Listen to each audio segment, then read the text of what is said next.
But Becky's sitting in the chair that gives us legal counsel because your kitty used to sit there. That's right. And I have a law in contractual civil law.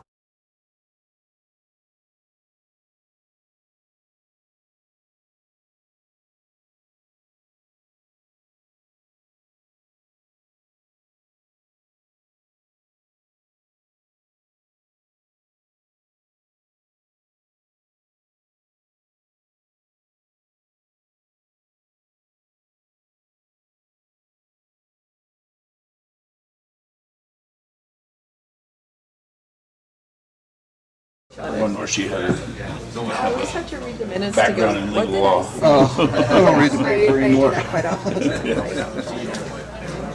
Alrighty.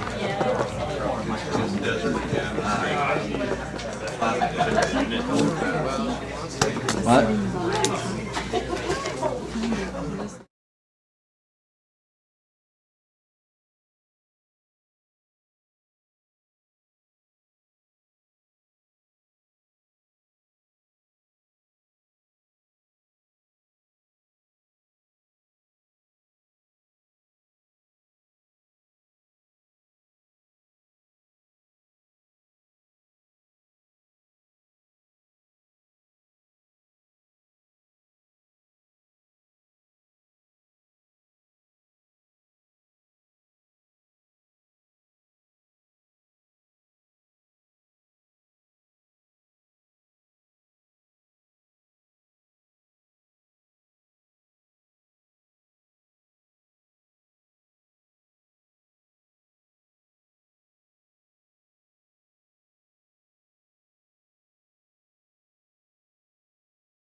Right. I have 6. Oh, sorry. Sure. I'll watch for him. Hey, well, speakers are dead. Check, check. We good to go? Good, okay. Call the meeting to order. Tiffany, please take the roll. Councilwoman Garvey? Present. Councilman Brennan? Present. Councilman McCain? Present. Councilman Stokes? Present. Mayor Sykes? Present, let the record reflect that we do have a quorum for the March 28th, 2020 City of Mountain Home Council meeting. Department head presentation. Actually, does any of the council have any objection if I move old business up really quick to get Mr. Patterson on his merry way back to Ammon? I don't have any problem with it. Falls on. I don't have a problem with it. Okay. I don't. So what I'm going to do is action on resolution number 107-2022R, Internet to create fiber LID, legislative continued from the February 28th. And Bruce, come on up and kind of give them a synopsis and of how it all works and entails. Okay. It falls on. Sorry, excuse me, I apologize. All right.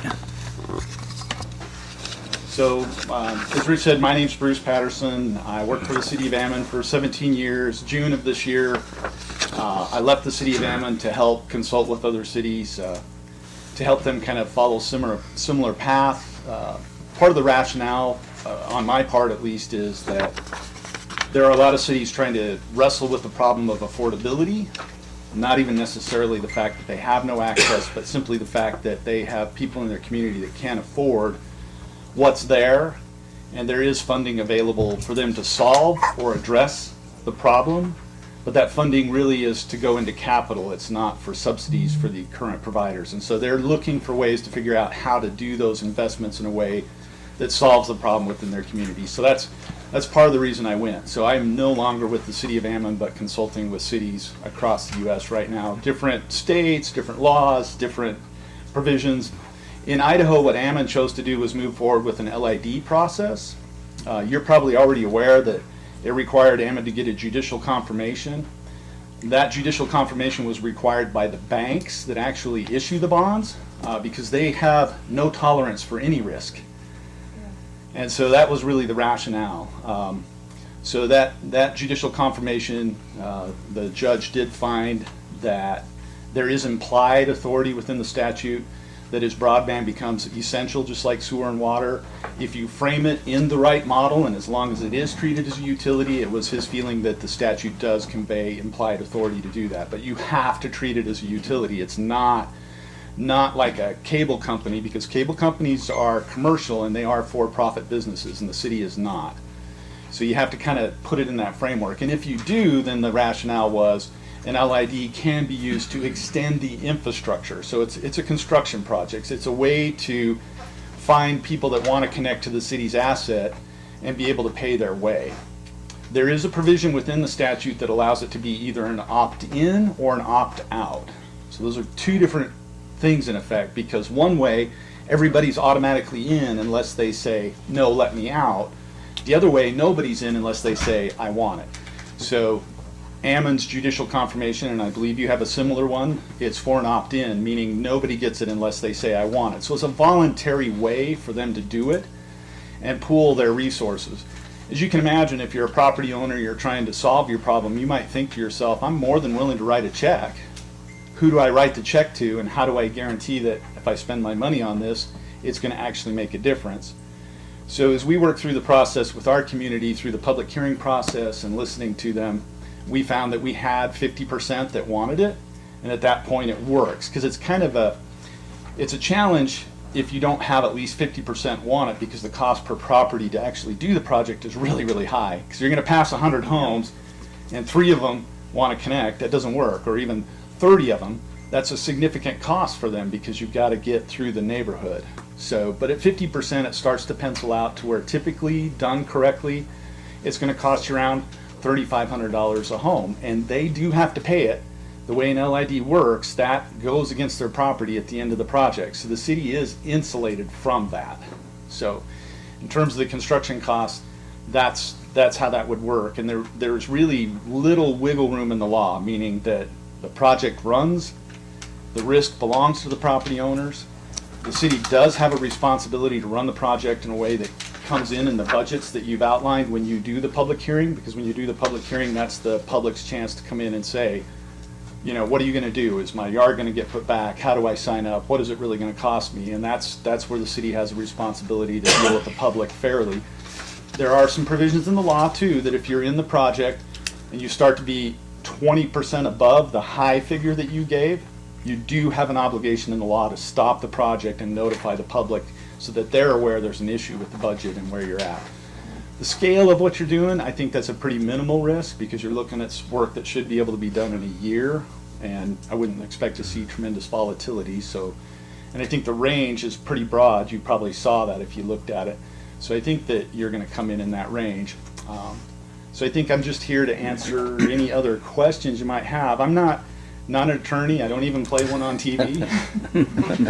But I will tell you, I've lived through 4 LIDs, and I've dealt with the public through all of them. I've seen it all. I've seen us get to the end and have people that signed up say they were adamant and angry and wanted out, and I know how the city dealt with it. I've had other people that said they signed up, but we didn't have the record, and they're mad because now they can't get in and they can't write a check for $3,500 to get connected. So the only way they could do it was for the city to let them amortize it and pay for it annually. So I've seen it all, both sides of it. So I think mostly I just want to make myself available and see if I can answer any questions. I don't know if what I've said is helpful. I think one of the questions, I think one of the bigger questions is the LID itself. It has to stand on its own, correct? That is correct. And normally as part of any construction project, I'm sure you'd agree, there's a turn-up phase of it where you're bringing on customers, you do in-home installs. That's typically included in the budget. Basically, the city gets to say at what point it becomes responsible, just like a street project or a sewer project. So normally there is some maintenance and operation in that initial construction budget, and that allows you to kind of see what's the take rate, get a certain number on before you've got to start to assume those costs. And I think that if that's really the nervousness, and I can tell you Ammon had the same nervousness about where do we hit a scale, then I think that's something that realistically you could ask and we could dive into those details. I mean, I'm happy to sit down and work through it. It really comes down to a question of employee sharing though, really, because if you have this new fiber department, it's kind of a fledgling thing, and you tell it, you can't use a part-time person in another public works department and bill part of their hours over here and part of their hours over here, and you're not willing to do that. It does get a little burdensome because you're basically saying you have to hire an FTE and it has to stand on its own, and you might only have 300 to 500 customers, but you know what you want to charge for the monthly rate, you know what you're going to have incoming, so really it's not super hard to sit down and kind of say, what does that look like? How many employees is that really? I will tell you that in Ammon, when we started, our goal was to make sure when we did LID 1 that we immediately went into LID 2 and immediately went into LID 3. Because as long as the construction's rolling, if you can kind of picture that in your head, you've got installers that are going and they're installing and they're installing, and so they're part of the construction budget, not part of an M&O, maintenance and operation budget. So, I will admit to you that as you think about this, if you're concerned about that, my answer would be you're all in. So I would really recommend you get LID 1, you make it successful, and you start thinking about LID 2, and it starts immediately as LID 1 finishes, and that really helps with that issue, because then by the time you're done, you're going to have 1,000 people connected, and M&O isn't an issue at that point. You can figure out what your revenue is. Mayor? Councilman McCain? Now, you said Ammon started with 50%? So in our first LID, we actually ended up with 73%. We started construction with right around 60% and finished with 73% in the first LID. Our experience has been is that if you start the LID with 45 to 50%, you finish at about 60 to 65%. You get about 20% because the public is very skeptical about your willpower. Hard to believe, huh, that they're a little pessimistic about government following through on a project. So when they see the crews working in the street, our experience has been that they will run out and say, here's my sign-up form. They're calling the city and go, hey, they're passing my yard. I hate to admit it, but we're all hardwired that way a little bit. We just don't recognize. So when you've got a 45% take rate, you kind of need to realize that you're probably going to get 10 to 20% sign-up as the construction crew moves through the neighborhood. You do lose a few through the process too. That does happen. People move, people change their minds, they lose their jobs. As long as you haven't done the install, we were very passive about it and let them out. All we required was they submitted in writing. As long as we had not done any work through the yard to the home, we let them out. And so that's kind of how we did it. Now, you said under any of the LIDs. Now, does that have to go on the property taxes, or can they pay it some way without it going on their taxes? How or who do they pay? Absolutely. So the LID is its own legal entity, okay? So it is siloed from the city. It is a legal entity, but the actual board that runs the LID is you guys by state law. So in other words, the financiers are totally over here, but you're still running it. So the way it works is when you're done, by law, you look at the number of people that received the improvement. It's an improvement district. So what was the improvement? It was a fiber installation. So you take the number of people that received it, and you take the total you spent, $1 million, whatever it is, and you divide it by that number, and they all pay that amount equally, and then you notify them. You send them a mailer that says, and it has to go to every single property, whether they got fiber or not. And so the mailer for people that didn't get fiber says, we completed the project, you don't owe anything, but we spent this much, and this many people took it. So it's very descriptive, but it also tells them whether they owe or not. That's their chance to say, wait a minute, you're showing I owe, but I didn't get it, or whatever. So there's this reconciliation, and you have a public hearing at the end where people get to come in and say, my yard's still a mess, I'm not happy with this. By law, you have to deal with those things. So it doesn't have to be 100% resolved, but in writing, you have to acknowledge that public testimony. And so you'll do those things.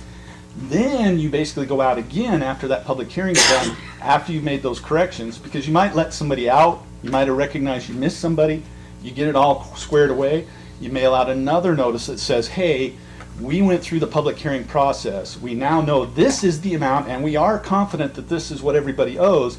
You have 30 days to pay it in full, and if you do, there's nothing that goes against your property or anything. It's totally done, and you're paid off, and you don't owe a dime after that.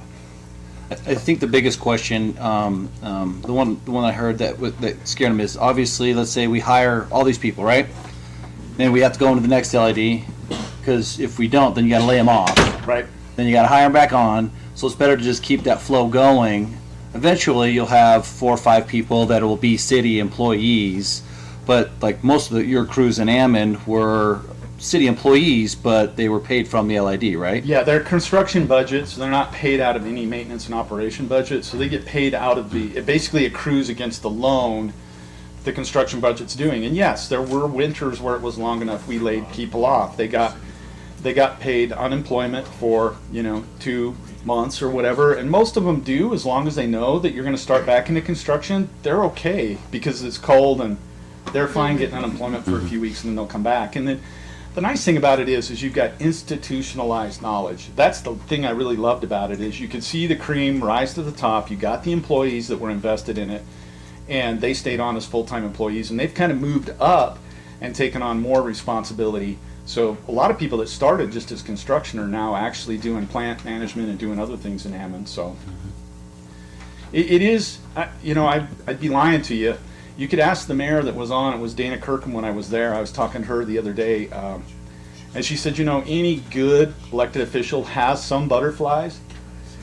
And that's right, that's appropriate in her feeling. But the question you got to ask yourself is, how do you best serve the public that voted you in? What do they really want? And that's what I would encourage you to do, is hold the public hearing and see. If you've got 50% that want it and they're willing to take that risk, it's really on them. So can the city find some way to make it work for them and drive the price down? The last thing I would say is, working with the cities we're working on across the U.S., there are a lot of haves and have-nots, and I think the gap is going to widen. There are places in this country where it's pretty inexpensive to get pretty good bandwidth, and so if you're working from home or some kind of a digital employment, they're going to really flourish in those situations, because it's so inexpensive. And then other places it gets really hard to go to, and even if you could afford it, because maybe that's not the real issue, if it's not good, it's hard to get your job done. So I think that gulf is going to start to widen, and part of the challenge is you start to see more and more public investment in some of this. That price is going to be different than other areas where it's the commercial operator and they've not made any public investment. Now, I think there's a balance. Me personally, I don't think it's all public and I don't think it's all private, but I do think you're going to see some regulation, because it's like power. When power for electricity first started, it was just a luxury. Nobody cared. But as it became essential and you had to have it, they started to regulate the private companies, and the public investment started to take over the infrastructure. And I think we're at that juncture right now in this country, because we can't be globally competitive at the pricing we have. We're a wealthy nation, but we're still paying way too much for a lot less than a lot of other countries get, and it's starting to show. So that's Mayor? fine. Stokes? Mr. Patterson, thanks. You've hit on some things that give me some trepidation. I think the take rate, I always wanted to see it at that 70%, and I know we keep continually going higher. The other concern here is what you hit on too, luxury. Did Ammon use any of their ARPA funds for their fiber program? No, we did not use any of it.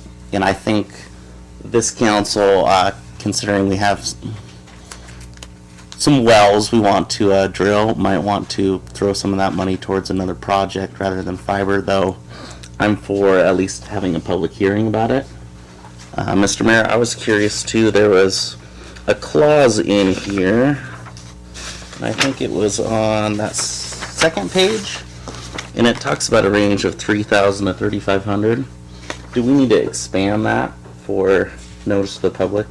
Most likely, right? Yeah, With I'm the- happy to sit down and run another number at it. The market is really, really volatile right now. I mean, and you're going to have to go out to RFP and kind of see this. But again, I think if you form the LID and you go out to the RFP and you find your numbers are all out of whack, that doesn't mean you have to start. It just means you're at that point where you need to decide and reintroduce the public back into the conversation and say, our price quotes have come back, this is where we're at. It's all a process. Nothing has locked you into the next step until you decide you're going to do it. Mr. Mayor? Councilman Stokes? That brings me to my second question. What about LID 2? And do we have the paperwork ready to start that, or get that judicial confirmation? We don't need a judicial. I'd have to go back to the judge because she said I needed to go. She'll let me do the first one, and then I had to show her how it works, and then I'd have to go back to her. So before, if we started LID 1, that'd be the, I'd definitely have to get in front of her again and ask for an LID 2. And Mr. Mayor? They gave, didn't Ammon give you $1 million and you just put it in your bank account though? So basically what Ammon did is they funded an INET, was a city-owned network to connect the city properties for the benefit of the utilities. So they went to every well site, sewer lift station, Parks and Rec building, city building, Public Works building, and they did all that. And that was really the backbone of what the neighborhoods got built off of. So that's kind of how they started. So the city did have an investment. They're not allowed to, I mean, by law, you know this, they're not really allowed to fund any connection to any business or home. That's not something that's legal. Can't do it. They have to pay their own way. What we could do is create a backbone network. And once that was done, then the capacity there is there to be able to do the home work. The homes just have to pay for the connection and the equipment to do that. So that was the $1 million, and it basically got us that INET stood up, bought all that equipment, got us a splice trailer, because at that point, the feeling of the city was, we're the anchor tenant and it has to work, because if it goes down, we're in trouble. So, and that got rid of it was a little over $3,000 a month we were paying for outsourced connectivity, and it also made our jobs a lot easier inside to be able to own that. Councilman, you can. When Ammon first started this, there wasn't any ARPA funds available, was there? No. Because to where you couldn't have put any of that into that anyway. No. Yeah, that's what I was thinking. No, to be honest with The city you, just put the money up. yeah, to be honest with you, at that time it was the ARA dollars, not the ARPA dollars. So it was the American Recovery Act. And there were some programs within that act where cities could apply for grant money. And so Ammon did do a low-level or a high-level, I should say, really high-level engineering study and came up with a business model and applied for ARA dollars. It required a 20% match. City Council did approve that match. It was out of the general fund and out of water funds because the project itself focused on connecting all the well sites. And so that's how they did it. And then when we received no funding, there were 2 rounds. Ammon received no funding, and City Council asked for a report on why we didn't receive any funding. I gave that report.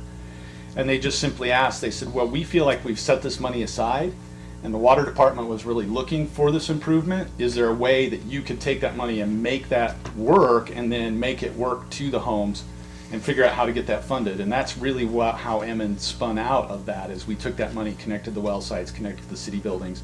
Some of that money is still sitting in reserve in that department that got created by ordinance and got that funding. Councilman Brennan?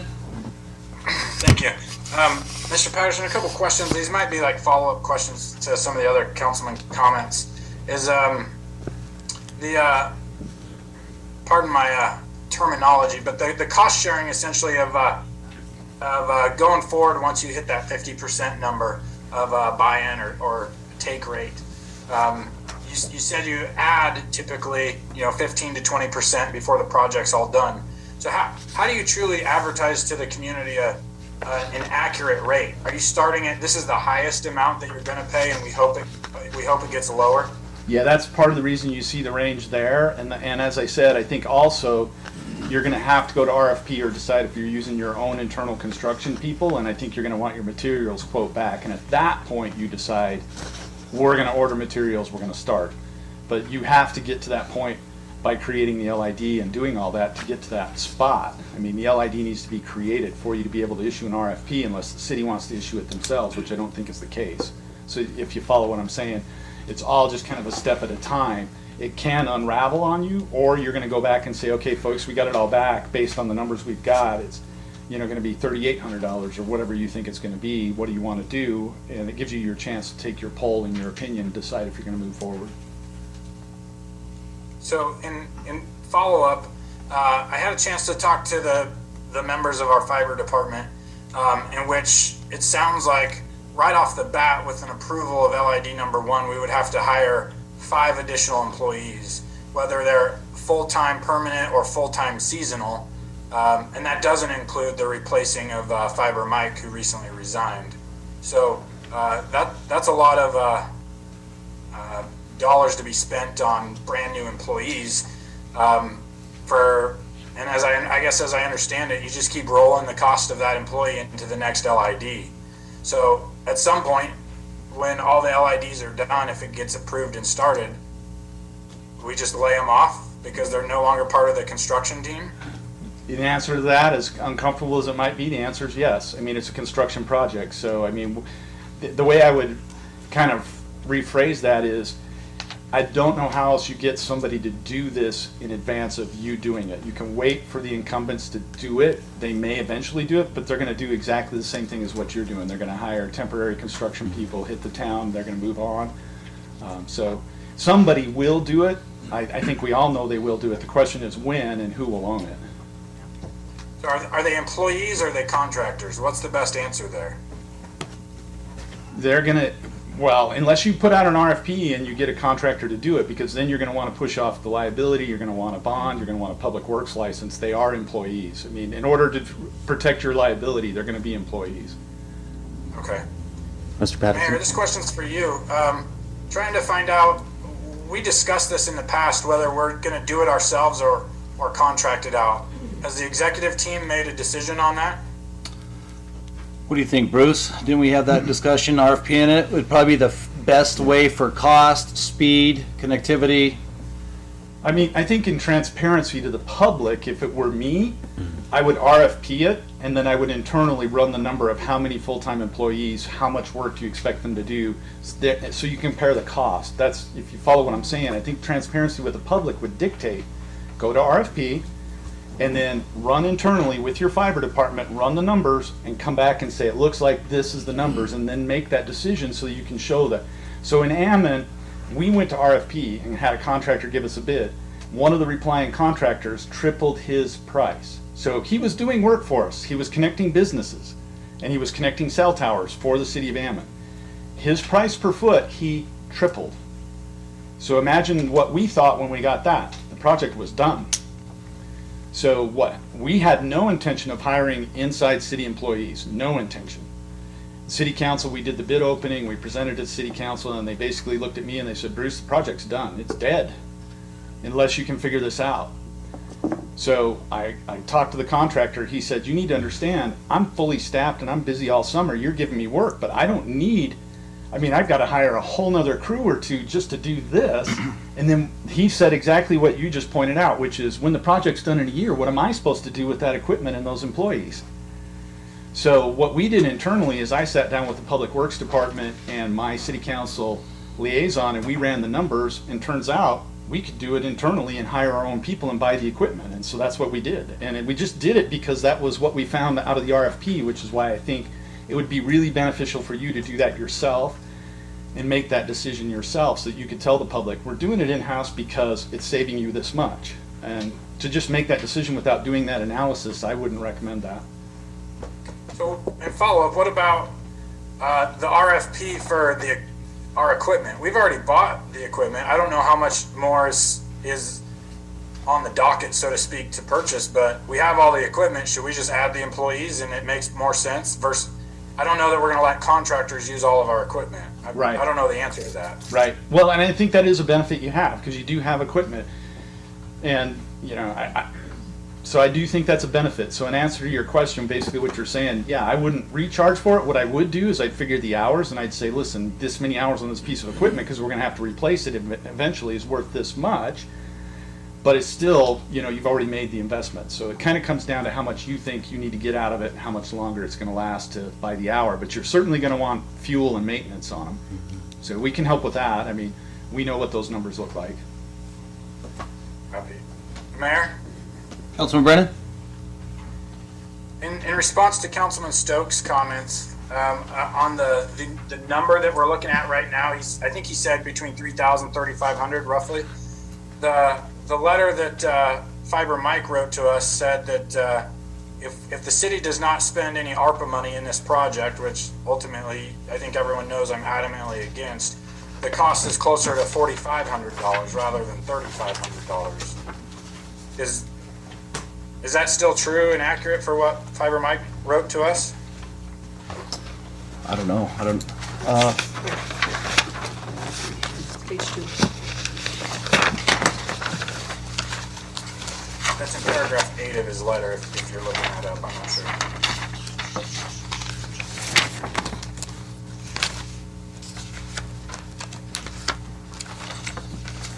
I can get the, actually, I think I have that, your graph on here. Is that where you got that graph? I don't have it on this computer. Yeah. Hold that thought. Okay.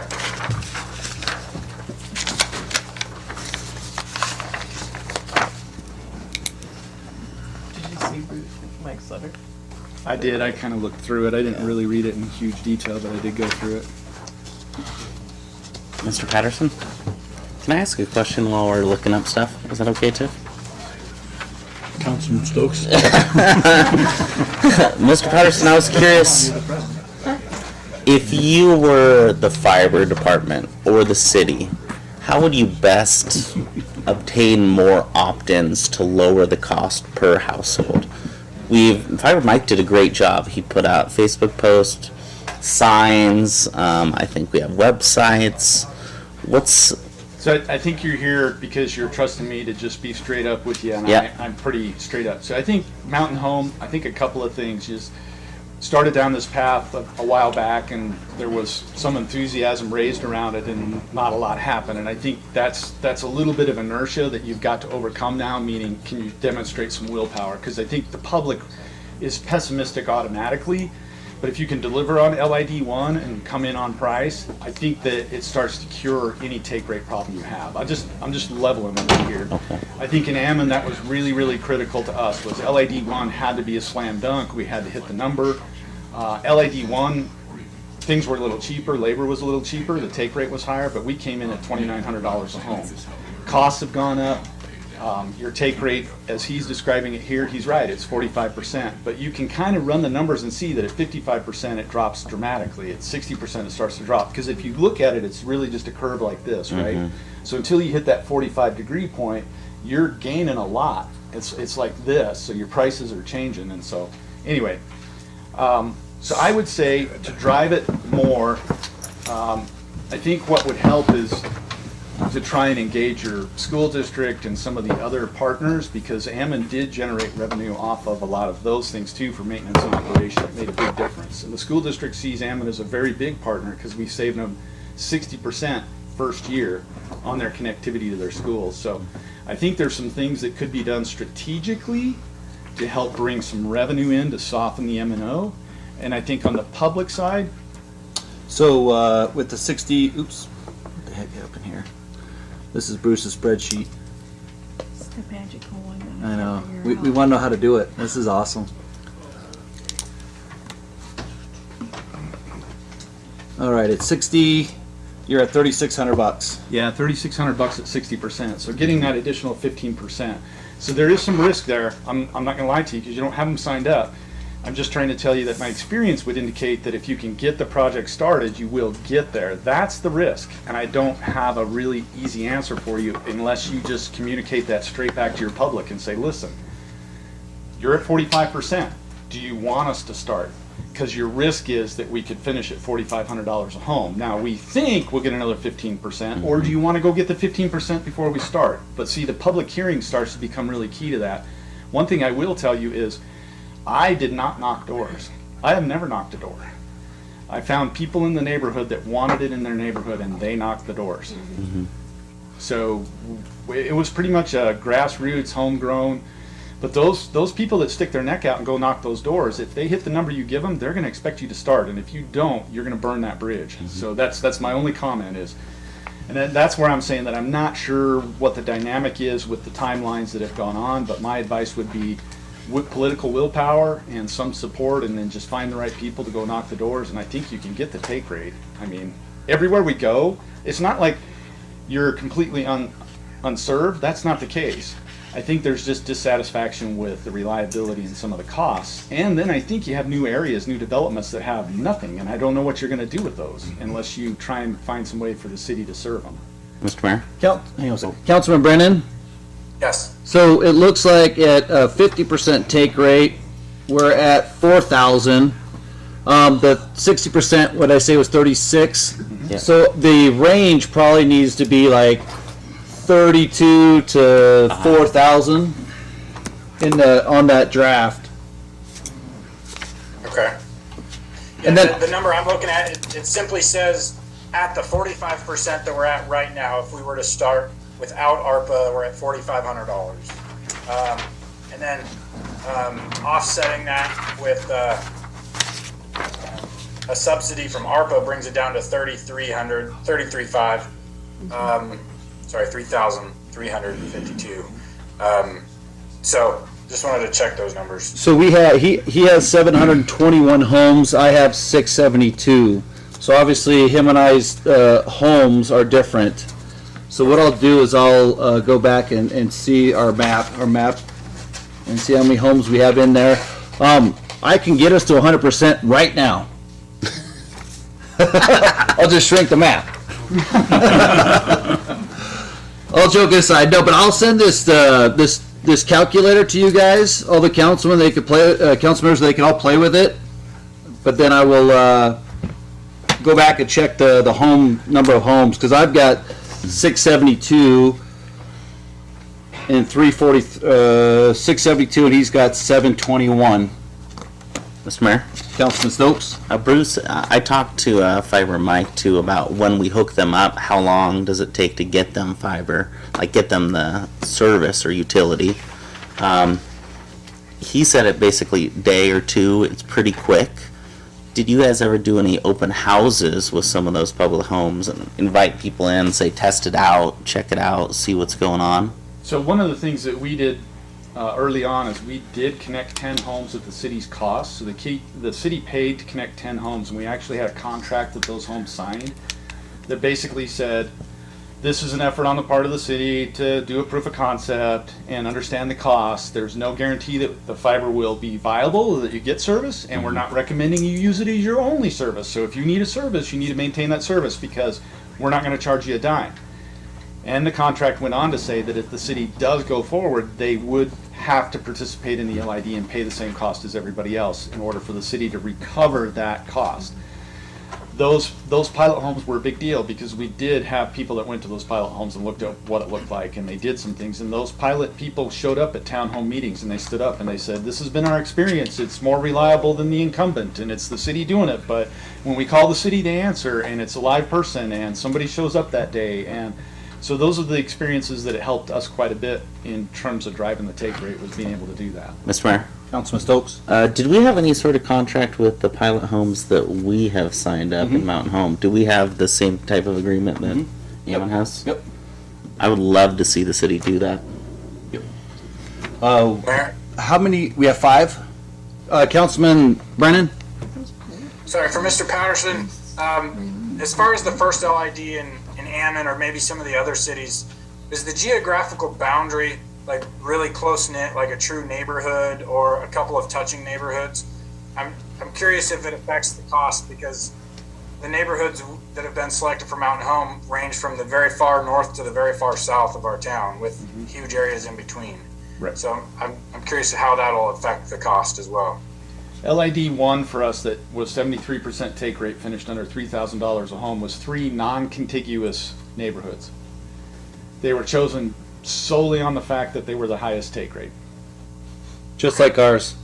I will tell you that as we moved into 3 and 4, the city's philosophy has shifted slightly. We have neighborhoods that literally are at 80 and 90%, and we're combining them with neighborhoods that are at 40%. So we are trying to figure out how to get to the bitter end, and there are people that have higher take rate neighborhoods that are being partnered with neighborhoods that don't have that, in an effort to try and close that gap. Thank you. Mayor, Councilman Garvey? can you tell me on LID 2, 3, and 4, what was your take rate? So I'm not trying to cop out on you. I don't really remember the numbers. Okay. The lowest one we had was 60%, and most of them have been between 60 and 65% since LID 1. LID 4 is in the works. I really, truthfully don't know where that's at. I'm actually in LID 4, so I still don't have fiber at my home. Yeah. But they've all finished right there. One of them so I think it was LID 2. LID 2 went almost 2 years, and right in the middle of LID 2, Ammon switched to a metered water rate, and we hemorrhaged almost 20% of our signups because people were mad about the metered water rate. So they beat on fiber because they were mad about that. By the time we were done, we got 18% of them back, but I think that was our lowest one, and there was a point where we were at 50% in that particular one. Yeah. And then by the time we were done, though, that's the one I think finished at 60%, and we thought we were really going to lose on that one, but people kind of simmered down and started to realize that they're two separate things, because there was a general feeling that we went to a metered water rate because we were paying into the fiber, and they didn't understand that you can't do that. They're proprietary funds. The auditor is not going to really like that. So. Have you had to increase your M&O rates? We have not. Truthfully, I've kind of pointed out to them that they probably need to give some serious consideration to that, because I think we're a little bit low, but we have not. And so far, from what I'm hearing back from them, I don't work there anymore. I don't think they will. To be completely frank with you, the connect fees and the new development is starting to increase the scale so rapidly. They're actually getting over one home a day automatically connecting to fiber. So the new developments all have a fiber standard. They have fiber the day they move in. They're all taking it. I think out of the literally 300 or 400 over the last 2 years, one person didn't take it. Everybody's taking it, and that comes at like no construction, no LID, and so those monthly M&O bills and they stand on their own. The new development is really great. It just totally stands on its own, because you charge a connect fee and the developer puts the conduit and everything in, and then you charge a connect fee for your splicing and the electronics. Everything's 100% covered the day they move in, and they just take it because they don't have an LID cost. So we've got residents in Ammon move into a new home and they're getting 1 gig for $26.50. I mean, there's people that move here from California calling back home and going, "You got to see this, you won't believe it." So that to me is what the public model has the power to do. We're strapped with the really hard upfront cost for the brownfield. That's the hard part. The difference between how you're going to do it and the private entity does is the private entity is never going to drop that cost. That $25 or $30 a month that goes back to pay that capital cost, they're never going to drop that, ever. You guys will. The LID forces you to drop it. That's how, as a country, we're going to get to what is really a globally equitable price. And I think there's a place for everybody at the table. I really do. I think the private sector is going to, they're going to find their place and they're going to make money. It won't be what they're making. So, for example, we're working on a $10 million project in Detroit. Comcast, the major provider there, so you can imagine what it's like in Detroit right now. That's $4 billion a year gets paid Comcast out of the city of Detroit. And there are literally 30% cannot afford it. They just can't. So that's the conversation that's happening there. And the reason Detroit's looking at this is because they're saying we have a way to get it to $30 a month consistently. Right. So that's why I'm saying I think that the solution has to be a little more public ownership, because this has turned into a public policy issue. It used to be private sector just do it because it wasn't essential, but it's essential now. And these kids haven't gone to school for 18 months. Both parents worked and they didn't have internet the whole time. So they're going back to school and they can't read anymore. And they're already disadvantaged. So that's the reason some of these cities are really starting to step into this role. Star just bought all their equipment. I talked to Mayor Pierce today. He's all excited. So it is a hard one, folks. I mean, believe me when I tell you, I didn't sleep some nights. I mean, believe me. And I understand. And I know you got a responsibility, so I'm really not trying to hard sell you here. I just, I think if you look at it rationally, the money is being spent. Your community is spending the money today. The question is, do you want to wait for the improvement? And when the improvement comes, who's going to own it? Or would you rather kind of step in and try and wrestle with this? And it is going to be some work, but I think if you can get LID 1 done, I think it flows from there. The first one is the hardest. all right, any other questions for Bruce? Mr. Mayor, Councilman Stokes? one last question, Bruce. Sure. When we were talking about O&M fees and that monthly maintenance fee, we've set ours at $17.50. Is that close to Ammon's? And then the follow-up to that would be, you said you would recommend City Council of Ammon raising that. Is it just labor or what is it? It helps a little bit with the scale up front because the scale's so small. If Ammon was taking 100%, which I believe one day the day will come, Ammon will take 90 to 100%. I believe that day will come, but I think we're 15, 20 years from that day. Okay? When that happens, yeah, I think $16, $17, we can do it. I mean, I can show you on paper we can do it. But when you go into a neighborhood and you're taking 50%, then yeah, it's a little tougher because the scale up, which is exactly what you're worried about. That's the reason why I think it takes a little bit of the edge off of the scale up. It gives you just that little bit of wiggle room that's helpful as you're scaling up. The city of Detroit, when we run the numbers for them, they're actually under $15 for maintenance and operation. But you know, you're talking 380,000 connections by the time they're done. So that's a different financial model. And Bruce, I was going to ask you, what's kind of the demographics of Ammonite? I know I haven't looked it up. I would say it's a bedroom community to Idaho Falls, predominantly younger professional or tradesman type families, you know, raising kids. I think they're, to be honest with you, I think we're pretty well to do. You know, we're not totally top, but you know, there's certainly not a lot of really poor neighborhoods. I think average home price right now is probably $250K. When we started, it was probably $175. But man, real estate prices around there are just totally nuts. Same here. I think it's really just younger families, professional families, a lot of kids. No surprise. I don't know what yours is like. I think there's probably some similarities. You do have a military base here, and I'm sure that affects some things, but similar. Thank you. No, yes, thank you for coming, appreciate it. Yeah, thanks. Let the record reflect that we did lose Councilman Brennan and Councilor Legal. Fitzer. Thank you. I hope that's helpful to you. And Yes. happy to Yes, it help is. any way Thank we you. can. Thank you. All right, we're gonna run back up to department head comments really quick. Here's Dan, just Councilman Brennan. Okay. So Hank, you want to go first? He might have one more question. Councilman Brennan, do you have any questions for Bruce? No, I had my questions answered. Thank you. Okay. So my wife pointed out to me, I knew it was never clear. Ammon is at $16.50. Did I make that clear? Ammon's Okay. monthly M&O is $16.50. And ours is $17.50. Yeah. Yep, correct. Yeah. So I don't think you're way out of whack. No, I think some of the wage scale.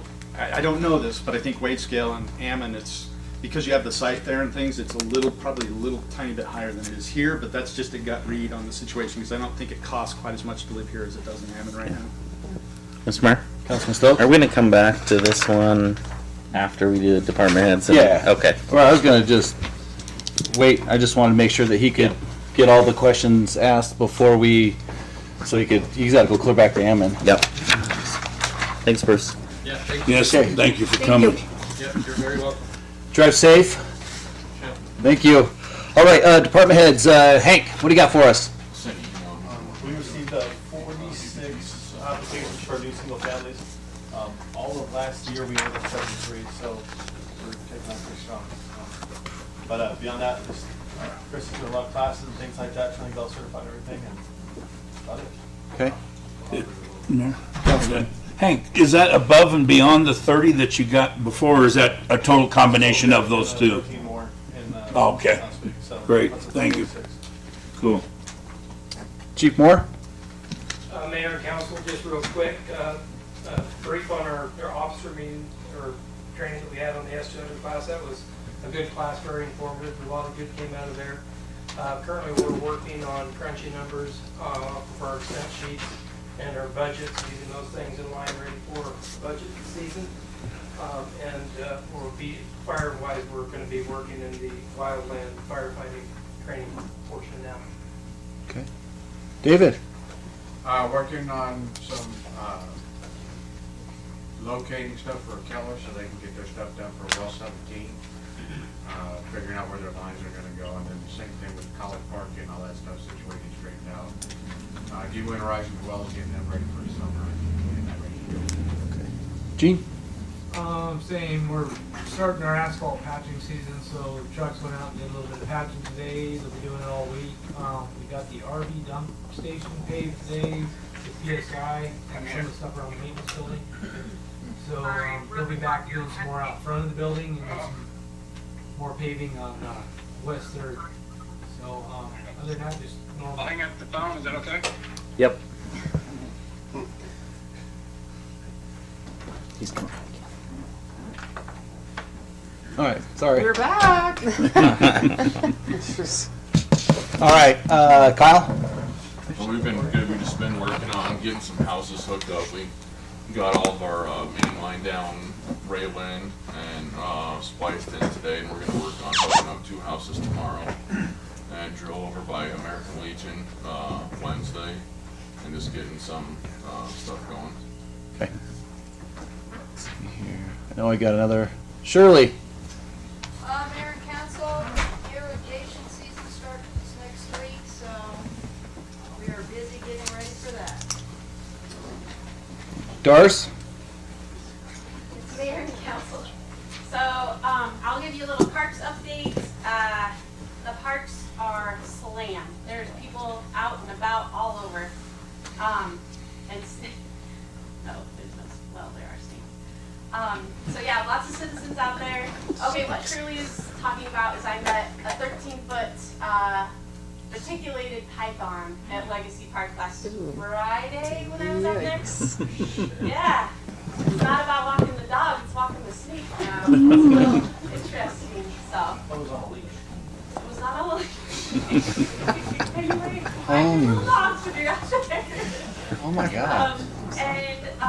I guess for dog owners and snake owners, I don't know, just be a respectful pet owner and pick up after your pet while you're out enjoying the parks. We've had some complaints, and I've actually been out at Legacy quite often getting the soccer fields ready, and there is a ton of landmines out there for dog food. So if you could just do that, that'd be great. The fitness court, we're working on that, almost finished with it. We have a few cosmetic issues to deal with, so we're hoping by the end of this, or end of April, it'll be open for the community. And then on the rec side of things, we're just busy with program registrations, a lot of summer programming happening, like adventure camp and stuff like that people are signing up for. And then we're in the works of editing and getting our quarterly booklet out. It should be out in everybody's mailbox by the 15th of April, or that weekend, for our upcoming summer programming. And then we're working the final phases of soccer. So games start next weekend. And then Shasta's gonna announce a partnership that we're doing. We're collaborating. Roger that. Hey, was there a deadline to get stuff into your book, or is that already came and gone? There was, yeah. Okay. Okay. Just thinking about the water thing. What? Oh. But we'll put it out in the mailers instead. Let me talk to you tomorrow about it, because there's still a possibility of getting it in there. Okay. We're on the third edit. Perfect. Okay. Shasta. Our friends of the library will be holding their book sale this Friday and Saturday. These book sales directly contribute to future library programming, such as our upcoming summer reading program, so please buy books this week. Next week is National Library Week. The Teen Advisory Board is putting together a Grimm's Fairy Tale themed escape room. There'll be 12 different sessions for participants on Monday, Tuesday, Wednesday, and Friday of that week. We'll also have our Senior Citizen Nerf Night for 55 and older. We recently had a couple donate some more Nerf guns, so we'll be fully stocked if you need people to test them out for us. We were awarded the Summer Intern Grant, and we'll be opening that position in May. We found this program beneficial last year in helping a high school student become more familiar with library work, and excited to provide this program again. This will give the student $1,000 for furthering their educational career. April 12th is Dear Day, which stands for Drop Everything and Read. It's Beverly Cleary's birthday, and we will be celebrating by dropping everything and reading for 106 seconds to celebrate her 106th birthday. We encourage everybody to drop everything and read as well, and we'll have a short celebration and youth services that day. Later that evening is our craft night, adult craft night. We'll be making baskets in time for Easter, and we encourage you to sign up just so that we can have enough materials for that. We're excited to be partnering with local business Computer Works in providing internet safety classes for parents and teens. as well as providing Microsoft Office classes. So please look at our calendar for those events. Saturday, April 16th, we'll have Central Health District available for free health screenings. On the 21st of April, we'll have a Teens After Hours Taste Test Challenge with Ben & Jerry's ice cream flavors. We'll also have 3 events on April 29th, which is a Friday night. We are celebrating Day of the Child, commonly known as DIA, and that is a celebration to celebrate children, families, and reading that culminate yearly in April. The celebration emphasizes the importance of literacy for children of all linguistic and cultural backgrounds. We are also having the Mountain Home Arts Council use the commons area of the library for their special guest of Limber Lost Press at 7 o'clock. And we are partnering with Parks and Rec that evening at the Activity Center. We're going to celebrate Month of the Military Child by having an open dance purple party. So come to that. So you're not doing much this month, is what you're saying? Or next month. Gee. Oh my gosh. You need some water? Man. That's fantastic. Don't tell me there's nothing going on in the library. Chief Connors. I don't like to go after Shasta. Nobody does. Nobody does. Well, we've got a few things going on. We've got a lot of training going on. Had 2 of our corporals go to the FBI Law Enforcement Executive Development Association class last week. Got really good reports of those guys coming out of there. As you know, we have a lot of young guys and gals that work for us, and got a handful of older guys that are going to be on their way out in the next few years. So we are developing our future leadership, and so we just have always have a lot of training going on. Working through the budget process with Paula.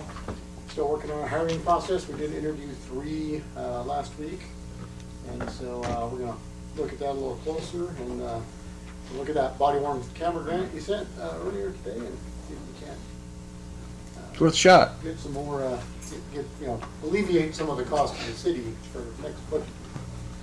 Perfect. Rich. Well, I was trying to find the special days for Public Works for the month, but all I could find was that April 7th is a National Beer Day and No Housework Day. Perfect thing to put together. So you can see I put a lot of stuff on here for you guys for bidding. We have a lot of stuff coming out, so we've been working pretty hard to get stuff ready for our summer work. We do open our bid for the airport taxiway on Thursday, so we'll see how that comes out. So, and then, but other than that, just trying to get things ready for what's happening and getting everything put together. Did you want to give council update on our meeting this morning? This morning on, yes, so a quick update. So we're looking at getting a, thank you, I can't think of the name of the grant. DSIP grant. It's a Defense Community Partnership. Infrastructure partnership or something, yeah. Help, so that's Marty's been working with at the airbase and the Defense Department to help work on a grant for our well, and so it's to help the base because that's part of their mission, and part of our mission is to be able to support them also. So that's kind of, we're looking at a $5 million grant from them to pay for it. So we'll have more for you on the 11th. That's when we'll kind of bring stuff to you for what's going on, but just kind of a quick update of what's going on with that. So perfect. Yeah. Paula. Mayor and Council, I talked to Jamie today again about another grant possibility of maybe getting some electric fleet and a charge station. So she's going to look at USDA and see what there's out there. And also our auditors are here tonight to do their presentation, their annual presentation. It's riveting, always riveting. Diff? On April 5th and 6th, about half of the department head staff will head off to iCrimp training in Boise, and then on the 13th and 14th, the other half of staff will go. On the agenda tonight is the pool timeline to get out to bid, so if you have any questions, Darcy and I will gladly answer them. And that's it. Brock. Hello, everyone. The man behind the curtain. I'm probably not doing Betsy justice. A lot of people are probably sick. There's a lot of camera shaking. I'm doing my best. So I apologize to Betsy, first of all. Really difficult shoes to fill.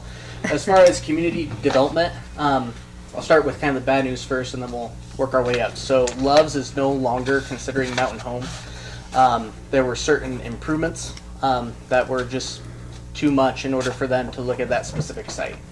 I spoke to the people at Ambrose. They said they were very happy working with the mayor and with staff. We hope we get to cross paths again, and hopefully that Wilson property develops into something else sooner rather than later. On a piece of good news, the OpenGov software is finally fully implemented. We have been using it for all of our tracking, but we had difficulty with our payments since December, and we finally got to the point where now developers, anyone who utilizes that software, can do payments online. They can apply online. When it comes to our internal staff review, it has been an amazing resource, being that developments, you have zoning, you have building, you have public works, fire department. Sometimes we even let Chief Connor have fun and get to say, I like this too. It's just been a great resource. We've been able to utilize it to actually mitigate the amount of meetings that we don't have to have, such as for special events. And we're just trying to save time and make sure that for the taxpayers' dollar that we're giving them every ounce of efficiency that we are able to give. We are busy. I know that's kind of what you get from me every week, but I would not anticipate having any Planning and Zoning Commission meetings off in the foreseeable future. And that goes for Planning and Zoning as well. I have items all the way booked out for every meeting until May. And we are looking on receiving more. For the meeting that will be coming to you on April 25th, I extend you the invitation to come and make a time with me. That's a larger meeting. We have impact fees, we have developments, we have zoning title amendments. It just all kind of collided to the perfect storm. So I'm here to serve you and to answer those questions. And then I just want to let the public know if they ever have any questions, they can contact my office, they can email me. We're here to educate the public the best we can. Perfect. Councilmembers, anything for the department heads? Councilman McCain? Yeah, I would just like to tell all the department heads that I'm just thrilled about what's been going on. I've been seeing you guys out working. Spring's finally getting here. I see them doing some road work. I've had many people stop me and go, what are they doing at the new dump station? They love that new RV dump station. That's been just fantastic for people to wear. And the parks, they see them working out there now and doing things and getting the one fitness court set up, and they're asking about that now to her. I just want to thank you all and pass it on to your team that I think they're doing great. All right. Council members, State of the City. Betsy and I, we kind of finalized some of that stuff, so hopefully that'll come out end of the month. Proclamation with the governor.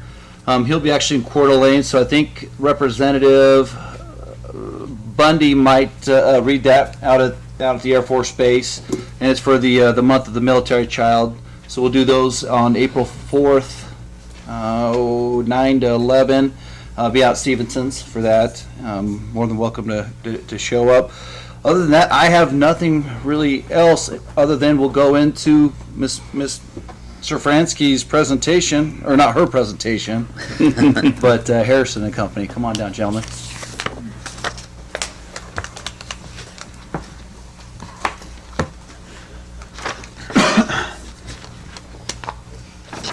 Yeah.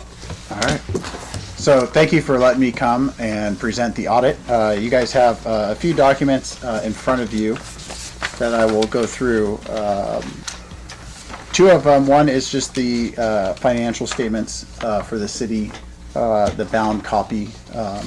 The other one is a governance letter as well. And then I'm going to use the PowerPoint that is in front of you to kind of go through those two documents. So moving to slide 3 of the PowerPoint, we do our audit each and every year for a couple of objectives. One, to make sure that well, one, to make sure our audit is in accordance with government auditing standards, to make sure your financial statements are in accordance with government accounting standards, along with the uniform guidance reporting. Uniform guidance reporting is sometimes referred to as a single audit, but it's the compliance audit that you have to have if you have federal funds in excess of $750,000, which you are. And so we look at that, and then we also have in your financial statements, you kind of have three basic parts to your financials, the bound financial statements. The first part is the MD&A, which is Management Discussion and Analysis. That piece is written by the city. We do not issue an opinion on it. We do read it just to make sure it is consistent with all of our numbers and that the fluctuations and everything tie out and everything makes sense with what we audited, which it does. And then you have your basic set of financial statements, which is all the fund, all the enterprise, all the accounting. We issue an opinion on that, which was a clean, well, I call it a clean opinion. It's technically called unmodified, but no issues there. And then the third part, which is that uniform guidance, which is the single audit, and there's two separate reports. One, a compliance report that we issue on that funding, and then a second one is on internal controls related to the financial reporting and funding. And so those, all three opinions are clean opinions. This does get submitted online to the federal clearinghouse as well. And you'll see at the very back, kind of the last couple pages of your bound financial statements, you'll see that there were no findings. So no significant deficiencies, no material weaknesses. All three reports is what the council wants to see each and every year and expects to see. So all good news on that report. The timeline, the audit began in August. We do a lot of our detailed field work in November through kind of early to that 1 week in December and kind of in throughout the month of December, and then obviously the reporting is completed at the end of the month. On slide 4, just to give you a quick overview on our audit process, there's a lot that goes into your audit, like as in probably close to, if not 500 hours, just short of 500 hours worth of work that's performed by my staff and myself. And they go into these three areas. So a lot of time is spent at the front doing planning, risk assessment. We cannot test 100% of everything that goes through the city. So we really have to understand the risk areas and where we're going to focus our risk, understand the compliance requirements, where we're going to focus, looking at controls and processes and looking at how we can test those. So that's going to the planning. The field work is when we're really just digging through all the documents that we selected and everything that we're going, trying to test everything, look for third-party verification for the numbers. And then the reporting is drafting everything, this big book of financials at the end, and making sure it's consistent with government standards, it meets all the requirements, and it's reporting accurately the financials of the city. On page 5, when we look at kind of the significant audit items, we do look at all the different revenue types and making sure those are all getting in the right buckets. The cash and investments is a significant asset. Capital assets is always not only in capital outlay, but then also just the maintaining the capital assets and tracking them. Single audit requirements. And you can see the last thing I put down here is fraud. We do not do a forensic audit, but we do fraud in a lot of different ways. We do journal entry testing, we do fraud inquiries, we do different unpredictable tests that we don't do every year. There's some tests that we do every single year, like we look at your cash every single year. But there's also a variety of expense accounts and different things, and so we try and pick different ones every single year to keep a level of unpredictability in our test. If you guys knew what we're going to test every single year, you'd be able to be prepared. So we're switching it up and looking at different things as well. All part of our fraud considerations. Also to note, no fraud to report to. When you go to page 6, you can kind of see your statement of financial position. So this is on the government-wide statements, not necessarily your fund, but your government-wide, which includes all your infrastructure and fixed assets along with your debt. You can see total assets for the year was $81 million, which was significantly up from 2020. Fixed assets, or kind of all that infrastructure and the fixed assets, make up 73% of those total assets. Current liabilities at the end of the year was about $2 million, and your long-term liabilities are 10, so you have some debt that makes up that difference. And then you can see your total net position of $59 million, of which $6.6 million is unrestricted. So 50 million of it is just sitting in fixed assets or infrastructure. 6.6 million is actually sitting in cash or receivables, stuff like that you have sitting in reserve. Oh, sorry, you do have a little bit that's in restricted, and those amounts are just most of it is in the street oiling fund, but it's in a specific fund that's restricted for a very specific purpose. It's not just in the general. On your statement of activities, your revenue did increase in 2020 to 24.6. Grants and contributions increased about 1.8 million from the prior year. Your property tax and revenue sharing had about $400,000 increase. And then we had some just general increases from, service charges and other growth from the enterprise fund. So that was offset a little bit. You did see sometimes your grants and the amount that you spend will fluctuate from year to year. And so we saw a little bit off that, especially on the expense side. You can see your expenses went from 18 down to 16.8.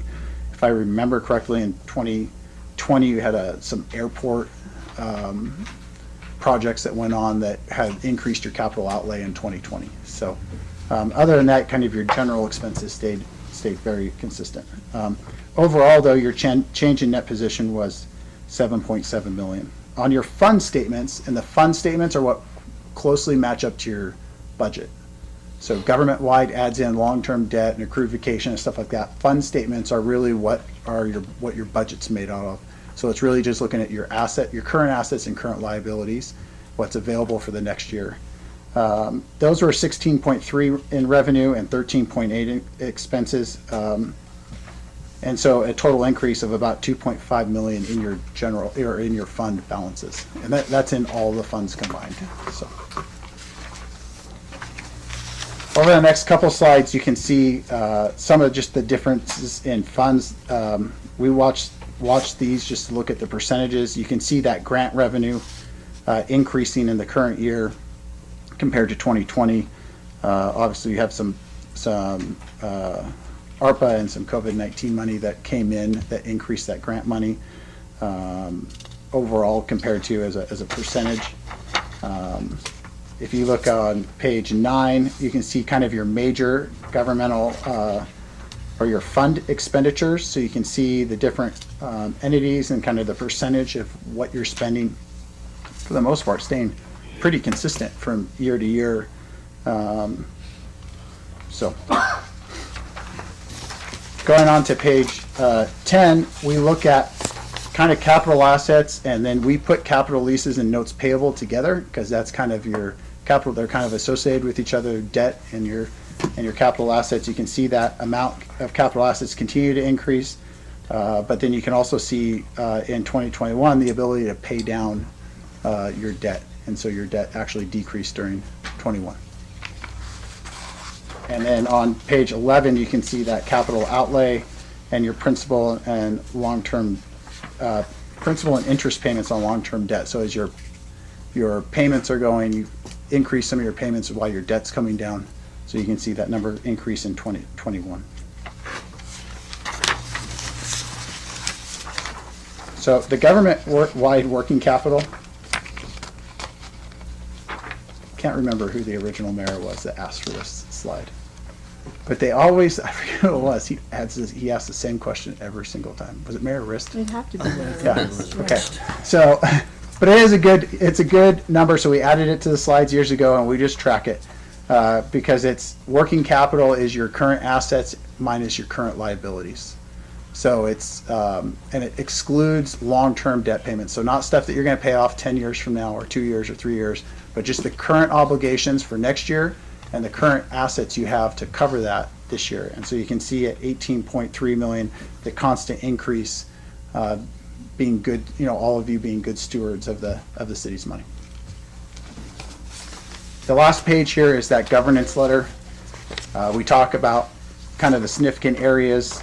If we had major disagreements with management, we'd have to disclose them to you. We had none. If we had any significant journal entries, we'd have to disclose those. The financials and all the numbers were in great order, so we didn't have any.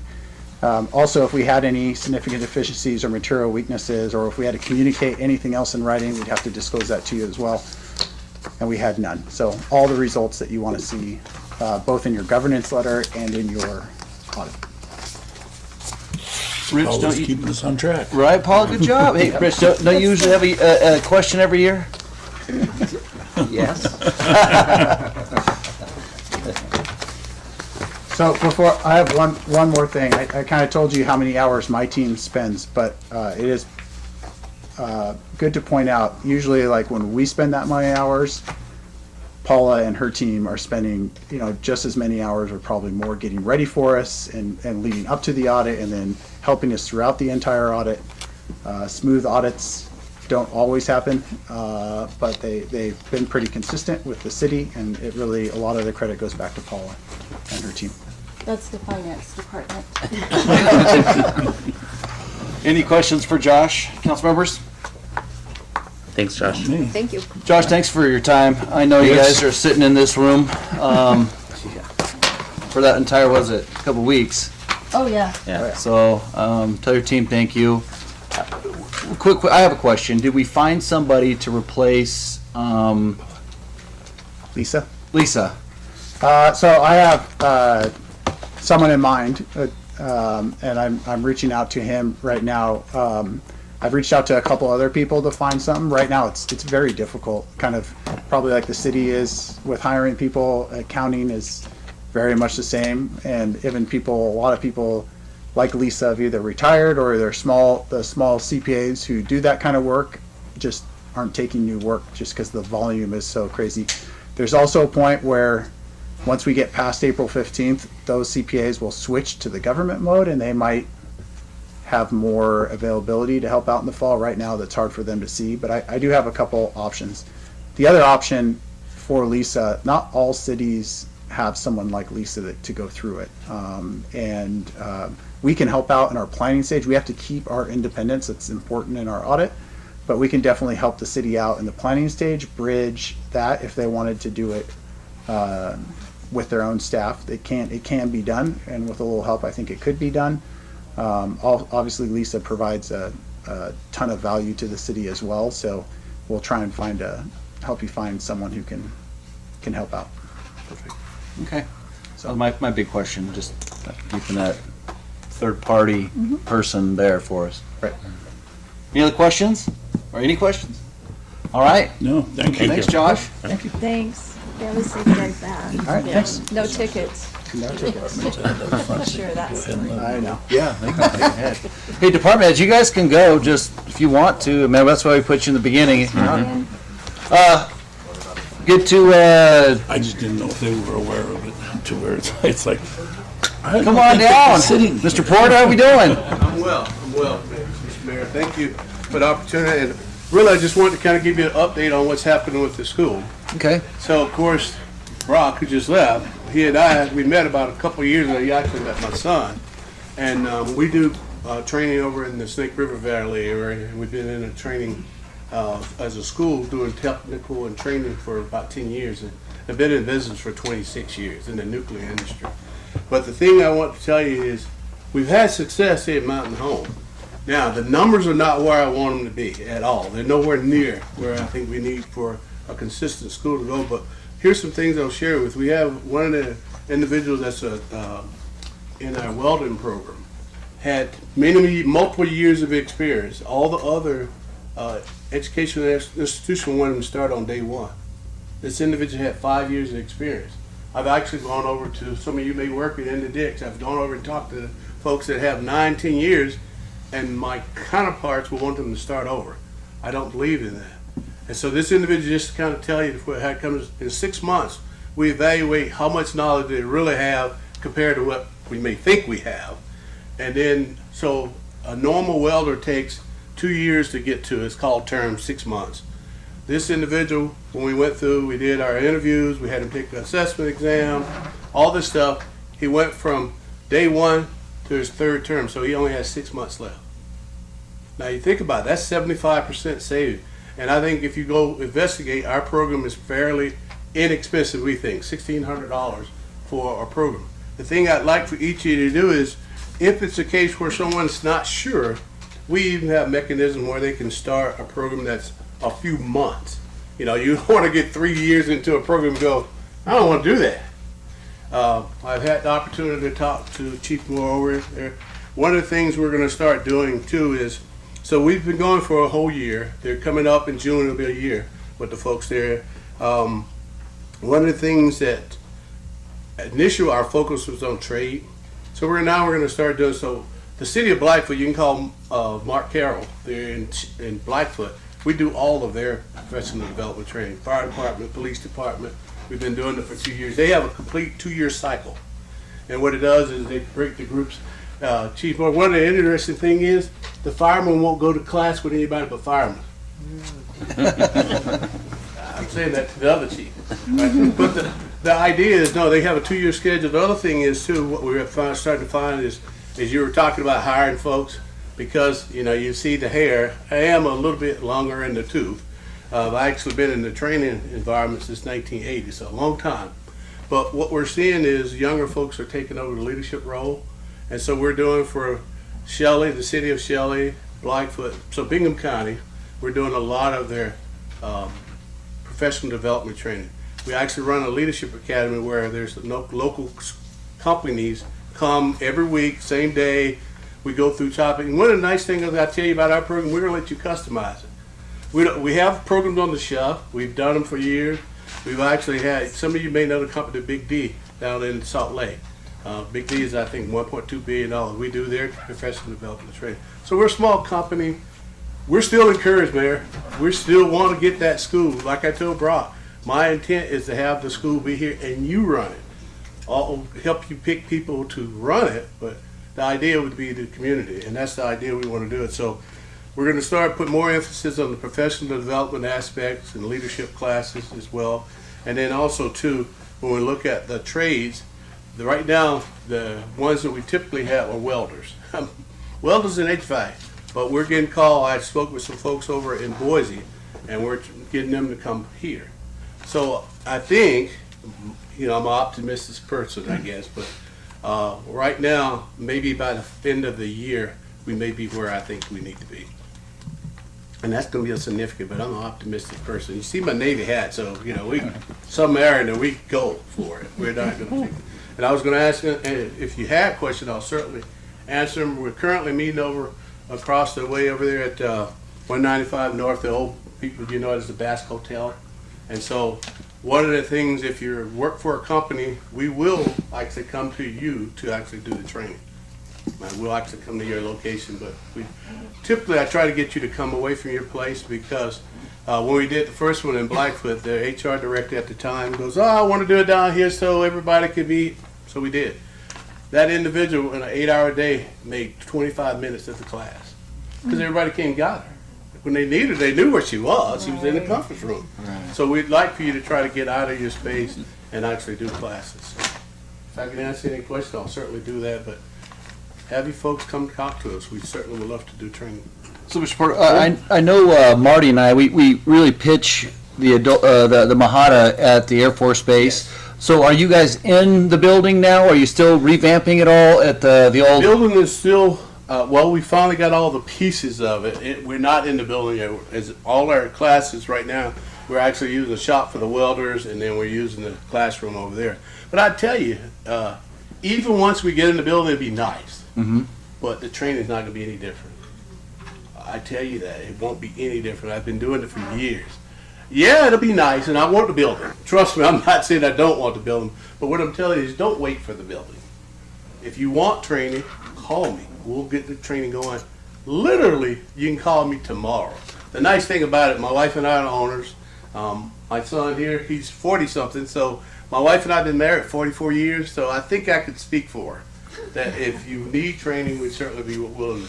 Because we want to, there is a shortage of tradesmen in this area. Mm-hmm. There's no question about it. I've gone to talk to many of the construction company, and they're going, help us find them. I don't know where they are. So if you know someone that's not sure what they want to do, the nice thing about the helper programs, they do it for 2 or 3 months. If they decide to go in that trade, we give them credit for all that time. Nowhere else does that. They make you start over. Right. I know we got some builders in here that need some people that know those trades, right?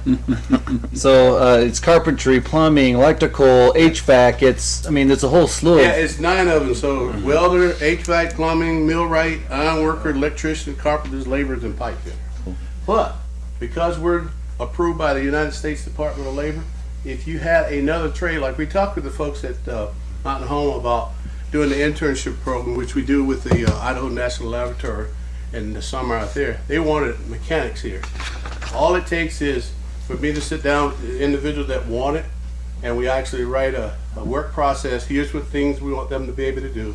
Here's the training they want, and we send it off to Boise. We get approved for that program.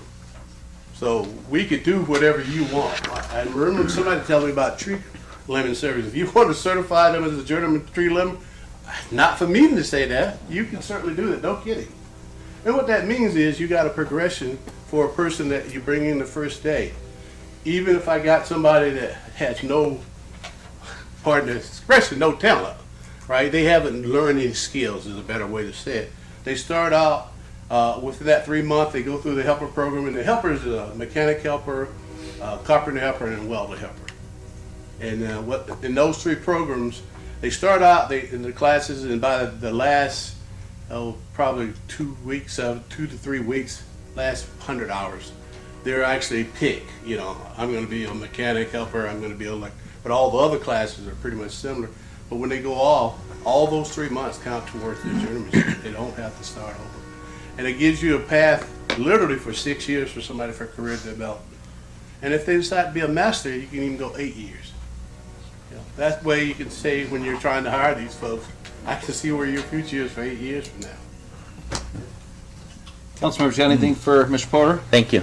No, just thank you for coming. Yeah, oh no, That's nice. I am here to stay. Nice to know. Hey, Brock, you have anything?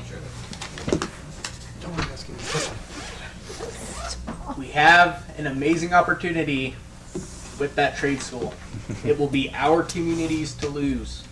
In the comprehensive plan, we had surveys about secondary education opportunities in Mountain Home. The tuition is extremely competitive. It's $1,600 a year. We have students coming out of our high school who can live at home, go to school at night, and work. So we're trying to provide opportunity, and hopefully we can get some synergy with our local school district and other community partners. Fantastic. Thanks, Brock. Thanks, Brock. Yeah, he knows. I trained a couple of his brothers. So he knows from a personal standpoint how it can work for you guys. Fire up the fiber optic training there too. You got those splicers. There you go. Those splicers. Anything else, Mr. Mayor? Anything else? Thank you so Thank much. You bet. Have a Thank good you. one. All right. Drive safe. Thank you. Alrighty, we'll run down to recognize a person in the audience for a maximum of 3 minutes. Would somebody like to get up and speak for 3 minutes?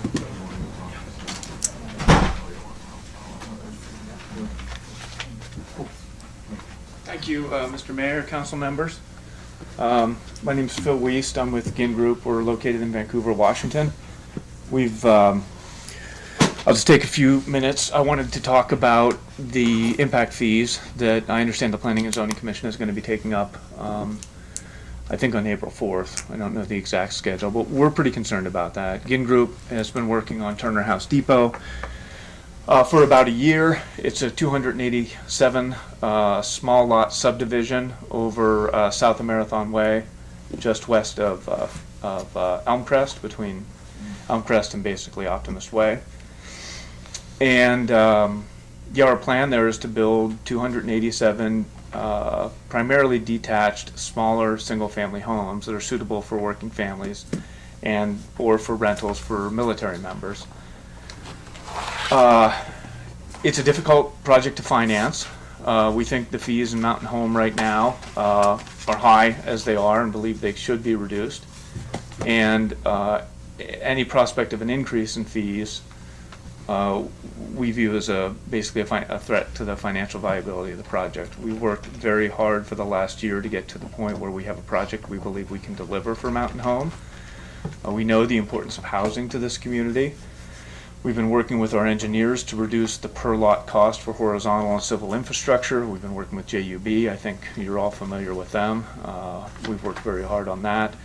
We've redone all the models. We've got 6 models of homes we're looking at in there. We've recently redesigned them all to cut about 30% out of the cost of the buildings, which we need to do because of the cost of lumber, appliances, garage doors. I mean, you name it, we're fighting inflation across the board. It's expensive to build. So we've redoubled our efforts in order to be able to deliver a project to Mountain Home. And we certainly understand the city's need to fund its infrastructure.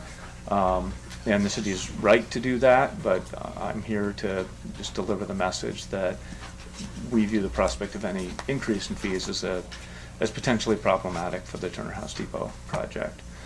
I wrote a letter, which I'll turn over here, that has more details in it.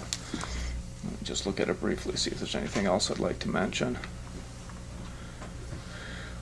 I think you're just considering an impact fee update, and we're really looking at the total fee burden, which I believe is a little over $11,000 per unit over the entire project. The current fees are over $3.2 million of cost for the project, funding for the city's infrastructure. And I hope when the city is looking at that, I mean, we encourage you to table that discussion. I'm up. Finish your statement. Yeah, no, we just encourage the city to table the discussion. I mean, we understand the need for infrastructure, but now with the need for housing so important to the Mountain Home's future and the cost and difficulty of delivering these large projects, we think maybe now is not the time.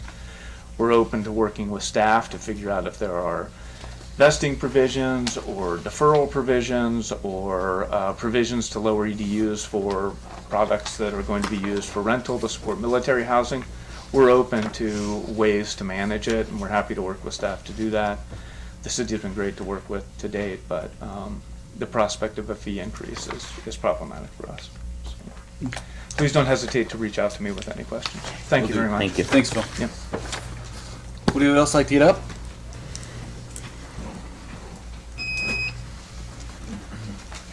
I'm Dan Jacobs. I'm one of the property owners over here on Autumn Avenue, and it's concerning, actually, Autumn Avenue and Autumn proposed park subdivision out there that's being planned. But Autumn Avenue, everybody says it's a private road. I don't know why. I've got a deed of dedication here that's attached to my deed, my property deed, and my property is adjacent to the proposed Autumn Park. And this deed is recorded with the Elmore County Courthouse. I verified that. And it states there's a strip of land 40 feet in width from Airbase Road to Smith's Road. 20 feet comes from the east side of the property line, and 20 feet comes from the west side of the property line. My property is on the west side. This Autumn Park subdivision is on the east side, but their project is not recognizing this roadway. And like I say, it's deeded. It's in my deed, it's in their deed, and they're trying to take 20 feet of public, actually 26, because there's also a 6-foot utility easements on both sides of the road. I have my deed right here. It spells it out in black and white. I've been abiding ever since I bought my land. Everybody on the west side has given up the, well, actually the Elmore Highway District put that road in 1998. They don't admit to it, but they did. I watched them put it in. And I also watched them put in the Smiths Road between Highway 51 and 5th Street. I asked the Highway District for records of that road. They would not give them to me. They said they had no records also down there at the Highway District. The same thing with Autumn Road. So I'm highly concerned of the legalities of what's going on in our community. And being a property owner of 10 acres out there, I feel that I have, or we're being sort of railroaded, or I'm being railroaded on this road right away. This is a public road. This is not mine. The land does not belong to me. It was taken out of my property for the general public. It's been taken out of the east side for the general public. There's one, and it's a county problem. I'll be addressing the county. But there's one property down at the corner right on Air Base Road where America Gas is. He's got his fence right in the middle of the road.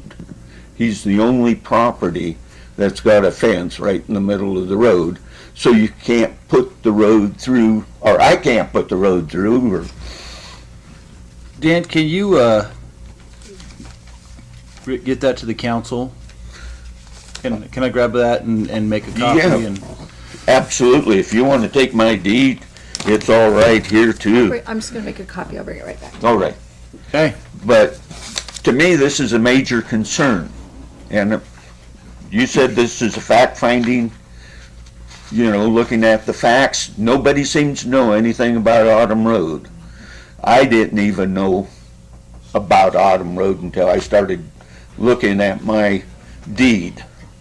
And it spells it out there in the deed. Okay. And it even talks about the utility easements. So that's 26 feet on both sides of the road, because both sides of the road has that easement, and my deed spells it out in black and white. Okay. And I think the other side, or the other deeds on that road, spells it out in black and white, but nobody wants to. If they can get 20 feet, hey, I'm going to take an extra 20 feet, and you can put. I was looking at the building on that thing, and there's about 4 houses or 4 lots, 4 or 5 lots that would affect the Autumn subdivision right there on the property line. Like I say, they're wanting to build right up on the property line to the pins. Okay.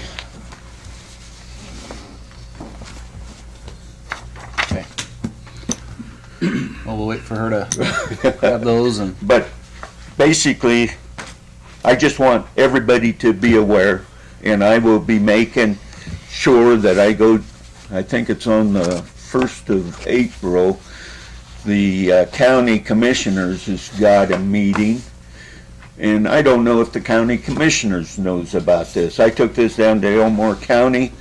They took some copies of my deed and everything, but they're still calling it a private road, and I'm scratching my head here. Hey, this is this was done in 1973 by the Northwest, what was that, Northwest Properties, something like that. And yeah, Northwest Properties back in 1973 when they split this land up originally. And I admit things, people don't look at their deeds that close, and people forget roadways or, proposals. Oh, yeah. Okay, we're gonna have to actually stop you there. I want to get for legal. Yeah, is our legal on? Yeah. Oh. Hey, Paul. We have an action item on. Is it old business? New business. Number 5.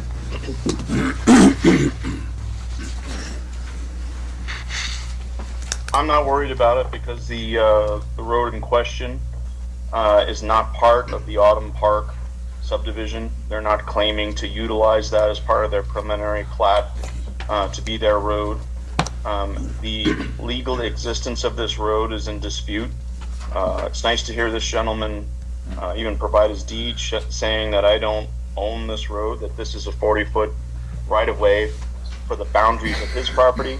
But I know that there are his neighbors and adjacent neighbors, that item is in dispute. It's not inside of our jurisdiction. And so in resolving at least the Autumn Park preliminary plat, I don't think that's germane to that, so he can, I don't think you need to stop him because it's an item that's later on in the agenda. Okay. It's something that we're keeping separate. Well, I just didn't want to make it look like a public hearing. Well, are you trying to say that they can build right up to the property line then with their project? Because there is a 20-foot, well, actually 26-foot easement, 6 for utilities and 20 feet for road right-of-way. Sir, you're And if they build right on the, and they put buildings right on it, we can't change it and we can't get a real road put through. And that's a real big issue. Now you're devaluing my property that's on the other side of those pins. So I think this is for Commission recommendation preliminary plat. It's just the Autumn Park subdividing of facts is all we're approving tonight, right, Paul? No. Preliminary plat. Preliminary plat. It's the preliminary plat. Okay. Okay. And assuming, so basically what he's testifying to, and this is something that Brock would need to clarify, but it's my understanding that the property boundary and the property that is subject to the Autumn Park subdivision preliminary plat does not include this disputed property that may or may not be a road. That is an issue for a different day. According, Brock said correct. So what we'll do is we'll keep rolling with this, and then I don't know where Paula, maybe the printer broke. All right. Okay. We will grab that. Mayor? Yes, sir. Can I jump in real quick and just clarify? Absolutely, Councilman Brennan. What I'm hearing Dan say is that as currently platted for our approval tonight, this neighborhood will go all the way out to the edge of basically where that dirt road stops at and will not include space for the easement that he believes exists. So if we approve it, we are essentially eliminating said easement. Is that right? yes, that's what you're doing, is you're eliminating 20 feet of that road easement. Let our attorney talk, please. Oh, okay. So it all has to be surveyed and meets and bounds and all that, right, Paul? So whatever they're going to bring us or whatever was brought, I would assume that it would have been right.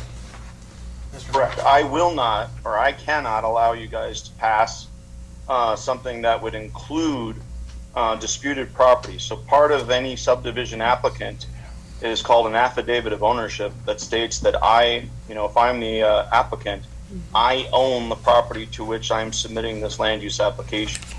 The portion of the property that is the disputed road is not owned by the Autumn Park. It's owned by each individual property owner. I don't remember how many there are, but in a row that is across from the Autumn Park property, of which this gentleman is one of them. Okay. Now, this gentleman is saying that this is a road and that he has evidence that it is a road. Other of those property owners are claiming it is not. My advice to Jeff when he was there to P&Z was, you do not want to get in the middle of that. And if the Autumn Park is claiming to have easements as part of this subdivision through this disputed property, that's news to me, and I want to have I would like to get clarification of that, because then that is in dispute as to the affidavit of the ownership of that property.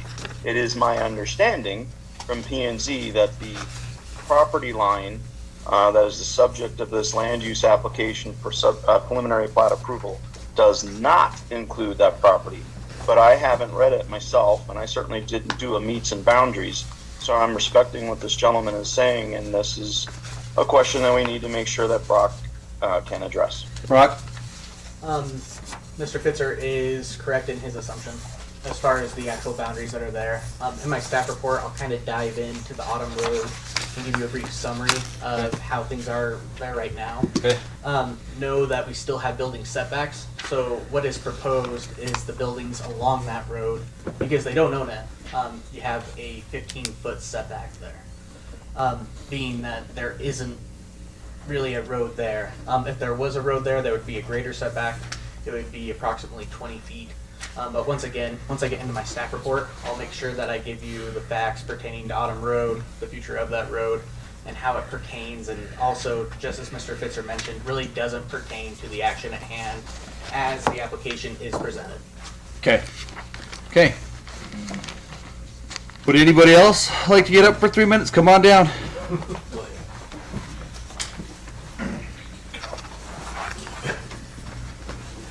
Yeah, I texted you. Stan, I'm just gonna be real quick. Okay. John Paul and Christine Lee, we live on Autumn Avenue. There were surveyors out there the other day. They've got pins right where our 3 foot goes over the, on the, what's that, the 40 foot, 20 foot. So our property goes across the road. And the problem is whatever they do, there's another 600 homes going in, from what I understand, in the next 5 years or whatever, right, for CBH. Huh? Yeah. So whatever they set, it's gonna go all the way down the road. So whatever boundaries they set. Now I called the county the other day. I want to build a shop. They told me I need to be 20 feet. County and city are different. I don't care. So, Kitty, is it the same? She said county and the city is the same. Nope. Not necessarily. It depends. See, and I was just going to go with that point. Is I don't think the right hand doesn't know what the left hand's doing as far as the city and the county, because every time I call them, I'm getting a different answer. I'm hearing through the grapevine that there's a road going in. It's being shoved in between 6 months into a year.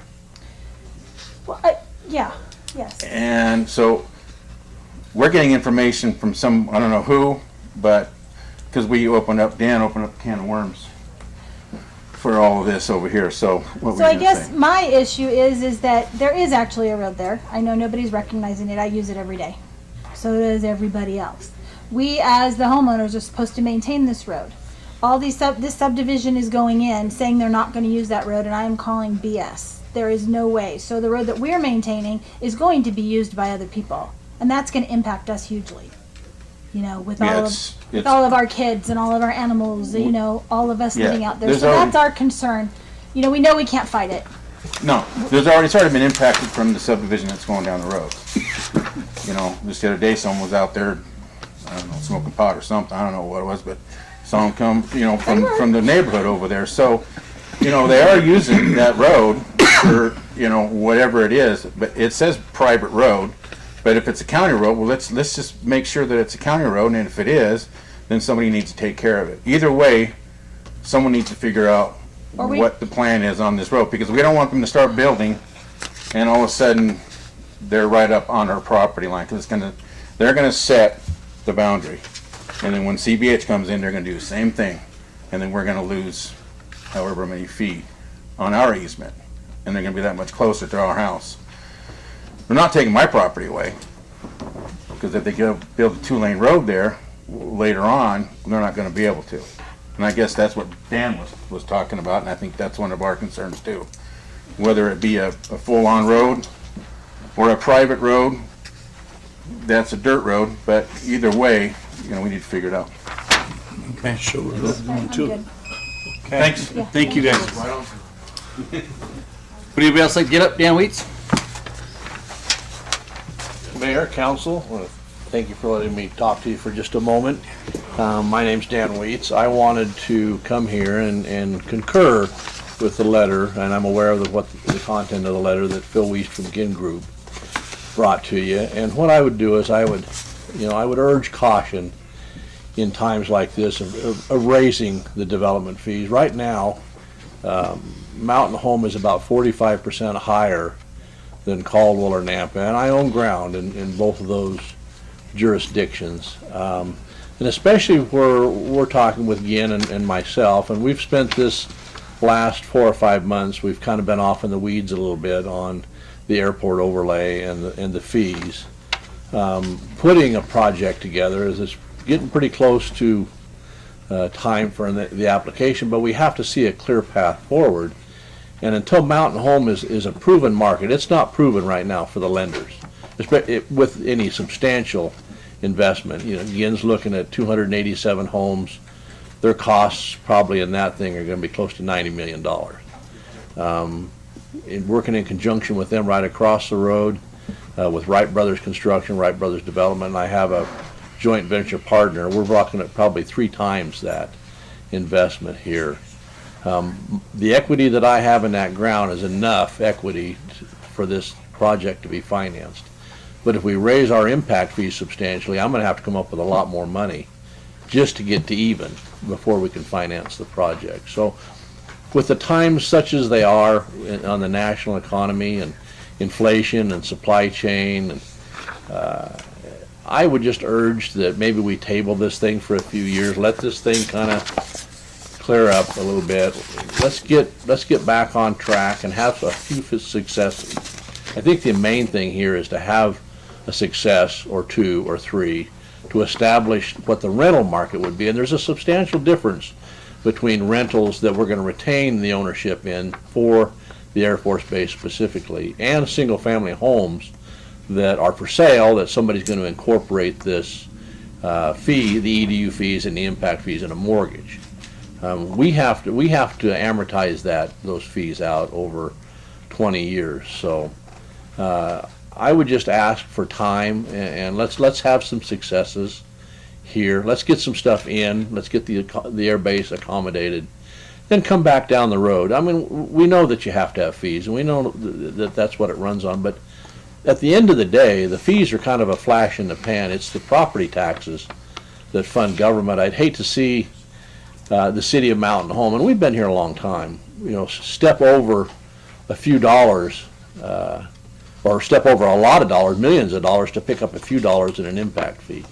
You know, I know you can use it, and we can all use it, but right now, this thing's it's tough right now with the inflation rate coming up, supply chain issues. You know, so anyway, there's just some thoughts for your consideration. I appreciate it. Thanks, Dan. Thanks.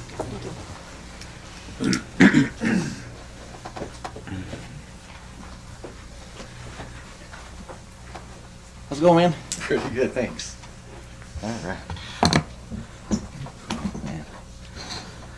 All right, just a reminder, I'm Eddie. I was able to speak 2 weeks ago, and I want to thank you guys for, you know, hearing about the property rights and just talking about how you're going to support those. It's a real win for me. As you know, I mentioned, I'm looking to develop some attainable rental units out there, and these impact fees are, you know, putting that into jeopardy. You know, development must pay for development, but nothing else, and that's the problem that we're getting into here. Several meetings ago, there was a lady in here who spoke about it and provided some data that I believe to be completely inaccurate. It was a wish list, not the actual needs, and they were comparing Boise to Mountain Home. You know, that's not apples to apples. You know, that's just a very crazy comparison there. And because we have the equivalent dwelling unit, the EDU fees, plus the impact fees that we're having to deal with, and is looking at it. And she said something absolutely ridiculous, that impact fees do not affect development. That is absolutely not true. I know specifically that the development I'm looking at with this 400% increase will be affected by those impact fees because costs matter. Love's just pulled out after getting a $175,000 fee break from you guys approved just recently because the costs are too high. The land, you know, $500,000, $1 million, $2 million, whatever it is for people's lands. Services, another $500,000 just to get the fiber in there, the utilities in there, the roads in there to get it all paved. Then these fees, you know, $500,000 on my development alone, just in EDUs, and currently $125,000 up to $600,000 if we raise these impact fees, bringing us just to over $1 million in impact fees before we put a shovel in the ground, before we do anything here, and that's going to have a significant impact. Plus, you got all the professional fees, another, you know, $750,000 or whatever. The fees are just adding up and adding up, and with the interest rates going from 3% last year up to 6% this year, that's a going from a 52% interest that you're going to pay over the life of the loan up to 119%. So in $1 million fees up front, it used to be $1.5 million. Now it's, over $2.2 million in fees that's actually costing us. And when we're building attainable rentals, as was just mentioned, those fees have to be carried by us for a long time. Just to cover these fees, the first 8 months of rent would go just to pay these new fees. That's before paying for any of the construction, the labor, or anything like that. So who pays for this here? It's not the developer. It gets passed down, and then that price becomes unattainable for individuals. We can't give them affordable rent. Just recently, Councilwoman Garvey, Councilman Stokes, Councilman Brennan, y'all were adamant at the last meeting for no subsidies for the fiber. Thank you. I love it. But we cannot have subsidies for the rest of the community being put on the back of new development. With this increase of fees, that is subsidizing the other community. The 400% increase is way more than what is needed. So development must pay for itself, but nothing else. 2 weeks ago and tonight we talked about fiber for an hour and a half for a $50 a month thing. I'm asking, let's talk about these fees for more than just a few minutes and just pass over them, because fiber is a no-brainer. It's going to cut my costs in half, and we're talking about it for an hour and a half.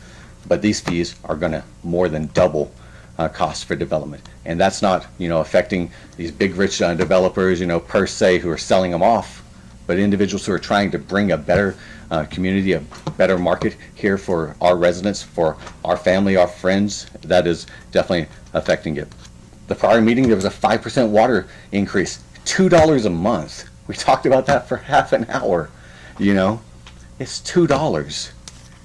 Fees add up, but when we're talking about a 400% and thousands of dollars, give it more emphasis, more time than the half an hour for the 5%. So I just kindly request that you really think about these fees, look into them, and make sure that development pays for development, not subsidizing other things in the city. Thank you. Thanks, Eddie. Hey, Brock, really quick. Mayor. Councilman Garvey, weren't we going to have a public hearing for the... Yes, so the public hearing for the impact fees will be on April 4th with the Planning and Zoning Commission. And then it goes to City Council for final consideration for April 25th. Note that the City Council does have discretion for additional hearings if it's something that you wish. That's something you should, or I guess have the opportunity to think about. Mayor, I brought that up just because Yeah. of the information coming to us. We're gonna have a public hearing on this, so we shouldn't be getting testimony at this point on it. I think it's just voicing your concerns, right? Yeah, I just wanna make sure we're careful with that. Okay. Would anybody else like to get up for 3 minutes? Come on down. I hope I don't take all 3 minutes because I already sent you a letter. My name's Shane Stevenson. Concerning the Autumn subdivision as well, I think we've beat the Autumn Road side of the discussion to death, so I'll let you take into consideration what they have said. My concern is the impact on the opposite side, on the Rolling Hills subdivision, and the high density of homes that we are proposing to put in there. I spelled most of it out in the letter. I'm hoping that most of you got that. I know that some of you did, and I hope you had time to look at that. I know that development's going to go forth, and I'm not opposed against development. I am just kind of opposed against the density that the developer is trying to push into that back corner of that subdivision. One, with no proposed outlet on the Autumn Lane that funnels. For later. Pardon? This is not regarding the road. This is actually talking about the subdivision at that point. So this is something that is on the agenda later on. This we cannot talk about. We can't talk about it. This portion, because you're talking about the subdivision, not the road that's in the county. We can't talk about that because we got to make a decision on it. About the density part. I cannot. No, this isn't a public hearing for it. Okay. Sorry about that. They have your letter. Okay. Yeah, we got your letter. Okay. Well then, appreciate your time. I hope you take that into consideration. Thank you. Anybody else? Hearing none. Oh, come on down. One more. Thank you. I'm Mitchell Shook, the CEO and founder of Advanced Stream. We're an open access internet service provider. We've been doing this for 25 years. Kind of pioneered the whole thing. You have a great consultant in Bruce Patterson. He's kind of the father of open access. So he's been around, knows what he's doing. You couldn't have picked a better man. We'll talk about that later in the agenda. But I just want philosophically to share with you something that's happening up in Utah. This is Providence City. This is the first city that I'm aware of that has actually made internet a true utility, where like a sidewalk or a sewer, where every home is assessed a $10 monthly fee. We're at a point in history where internet, I'm going to call it telecommunications, because essentially that's what it is, two-way communications, and it's true. You might be confused if you read in the paper, well, it's not a utility, or it is a utility, and then we have a new chairman at the FCC entitled to, and all of that. The bottom line is, it's telecommunications, and two-way communication has always been a utility.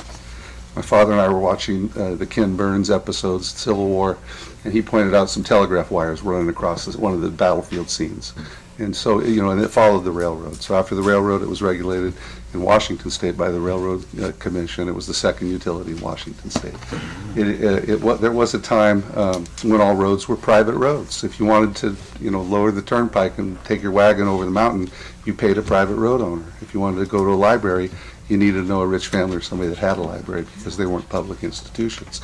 So we're at a point in history where, citizens are taking matters into their own hands across this country. The pandemic truly brought it into focus and accelerated the need for internet access. You can't really function in modern society without the ability to access the internet. You pay your bills, pay your taxes, see the report card, check on the weather, make a travel arrangement. So it's an essential utility. It's the proper role of government to build that infrastructure, but it's a bridge too far for the government to then light it up and become the internet service provider. That's where we come in and play the role. So I want to commend you on choosing the open access model. It's absolutely the right role for government to play. It's like building the roads or bringing in the water system, but you're not the plumber that goes in and fixes the toilet or fixes that that water heater. And the Internet of Things has lots of devices. The Wi-Fi network in the home, they're tricky to get them running right. And we get those phone calls and we help the customers and hold their hands when they forget the password to their email. And the computer's broken or the virus and it won't run. So that's not the role of government, but bringing that infrastructure so that competitors can come in and lower those rates and lower the prices. We're kicking off the chains and we're knocking down the walls of these monopolies that have held telecommunication and customers hostage for the last 100 years. So I commend you on the walk I hope you're about to take, and I may have some more comments on the LID later in the agenda. Thank you. Thank you very much. Thank you, Mitchell.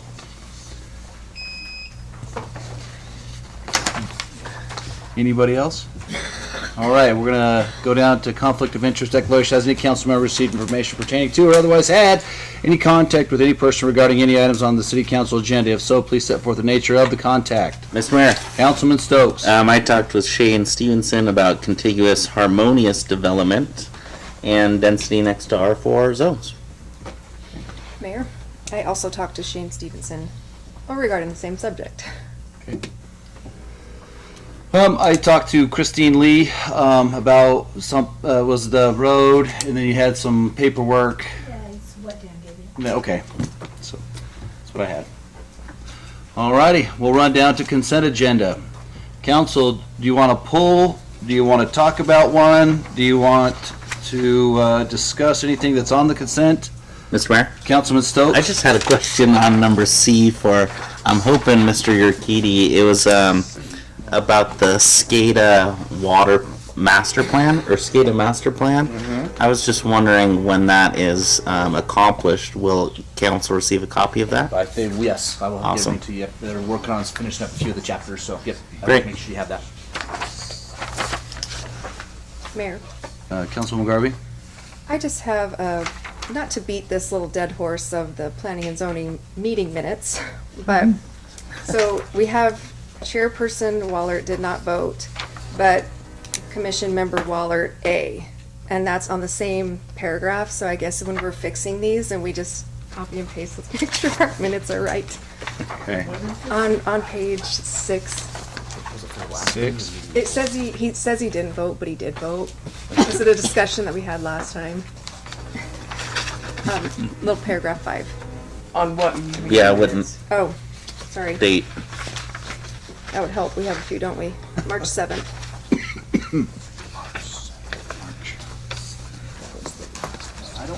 Page. Page 6. Paragraph 5. What, what number, I'm sorry? 5. No, what letter? A, B, C, D, E, F, K.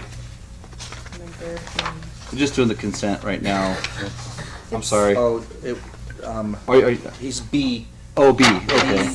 B, the meetings. Oh, there we go. Or actually, it's A, the meeting, March 7th. Mayor, council. Okay. I don't. Sorry. I know that My bad. I know that the last meeting he did vote. I'm not sure on this one. So, but Yeah, I know it's- for sure that he did on the last. It just meeting. conflicts. Did Yeah. he vote or did he not? Yeah, I That's all don't think that I he can say. did, but we got him to make sure that he voted in the last meeting. So I know that whatever, because those aren't up here yet, those would be in the next meeting when you get those minutes. So, Yeah, this was the fixed version from the last meeting. Okay. And it's just not fixed. That's all I'm saying. So is it the February 7th minutes? Yes. Yes. Oh, I thought you said March 7th. Well, it is March 7th on top. Yeah, it is March 7th. Yeah, it's March 7th on top. And then it's page 6. Oh, I'm so confused. We're all and I confused with didn't these read minutes. Those, but I know that he didn't, the last meeting, he started voting.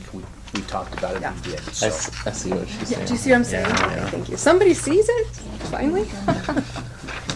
It just is for clarity purposes, just keeping everything clean. The rest So, looks good. That was all my fix- comment. Okay, so fix A, March 7th, 2020. Fix that one. I have it on my, I have it on my screen. Brendan's helping me. He's telling me how to do it. Council members, do you have any other questions, or do you want to talk about any other action items?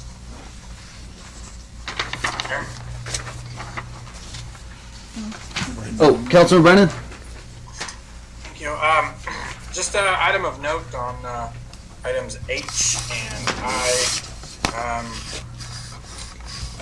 or where we're asked to amend task orders, which have significantly higher costs to the city than what was originally thought, planned for, or budgeted for.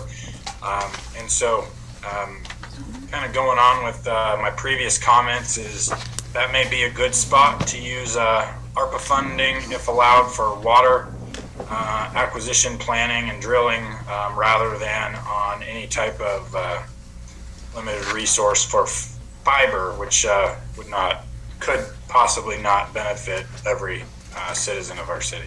Roger that. Councilman Brennan, we're going to bring back the next meeting another avenue to fund the 5.8 million.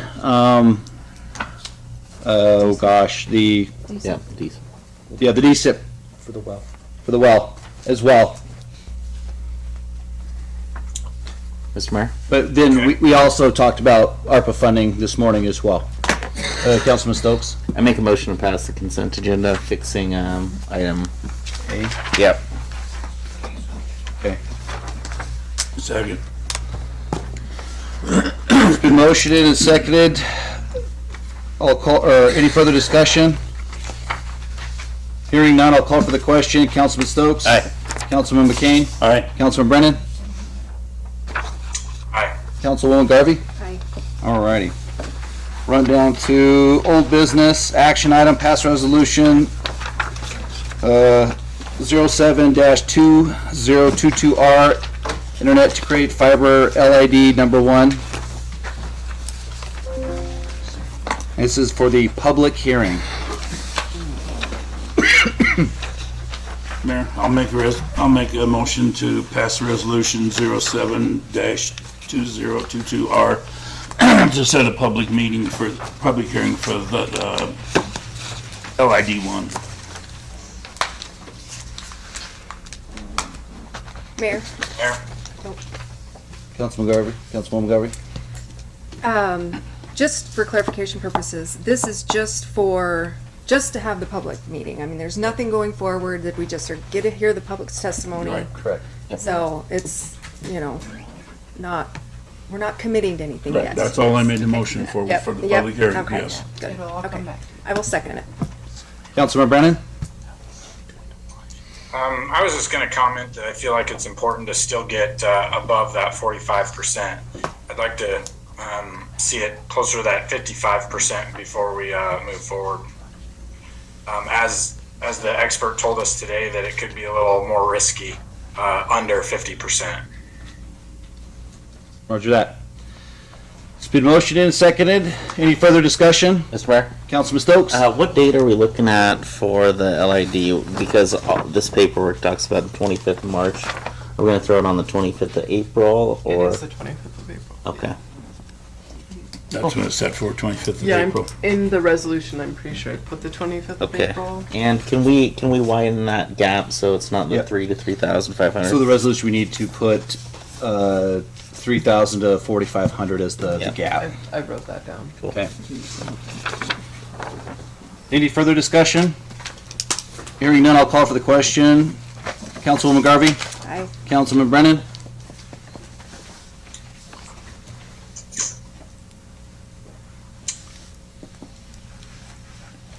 I'm not entirely sure about this. It is simply a public hearing, but I don't think the city's met the burden yet. I'm going to vote nay. Councilman McCain? Aye. Councilman Stokes? Aye. All right, run down to new business items were removed from the consent agenda. There were none. Going down to number 2, action decision to, oh no, it did die. Okay, no, good. Deliberation decision on Planning and Zoning Commission recommendation for annexation for copium investments located at 370 West 12th Street and findings of facts. Mr. Mayor? Councilman Stokes. Can we have Mr. Cherry give us a breakdown summary to the council? Go ahead, Councilman. Sorry, Mr. Cherry. One day. Maybe. I was waiting for him to come back from the door over here. Mayor, City Council, good evening. Before you, we're going to have 2 items concerning the property, which is at 370 West, 12th South. The first request is for the property to be annexed and zoned to R4. The intent of this is for the future development of a manufactured home park. So right now, we're just going to speak about the annexation and zoning, and then for the conditional use permit, we will go more in depth concerning that conditional use for a manufactured home park. So the property is approximately 4.22 acres. It's at 370 West 12th South. Note that the annexation will include the entirety of West 12th South as well. However, if the highway district was to say anything different, or we were to work out something different, that could also become an option. However, the state code says if we have one absent, it has to include that roadway as well. Per the city and county records, the property has been historically used as a single residential lot with 2 detached dwellings. The approval process that we are looking at when we consider annexation is basically, do we have the infrastructure in order to give capacity to that proposed piece of land? We do have sewer, and we also do have water in that area.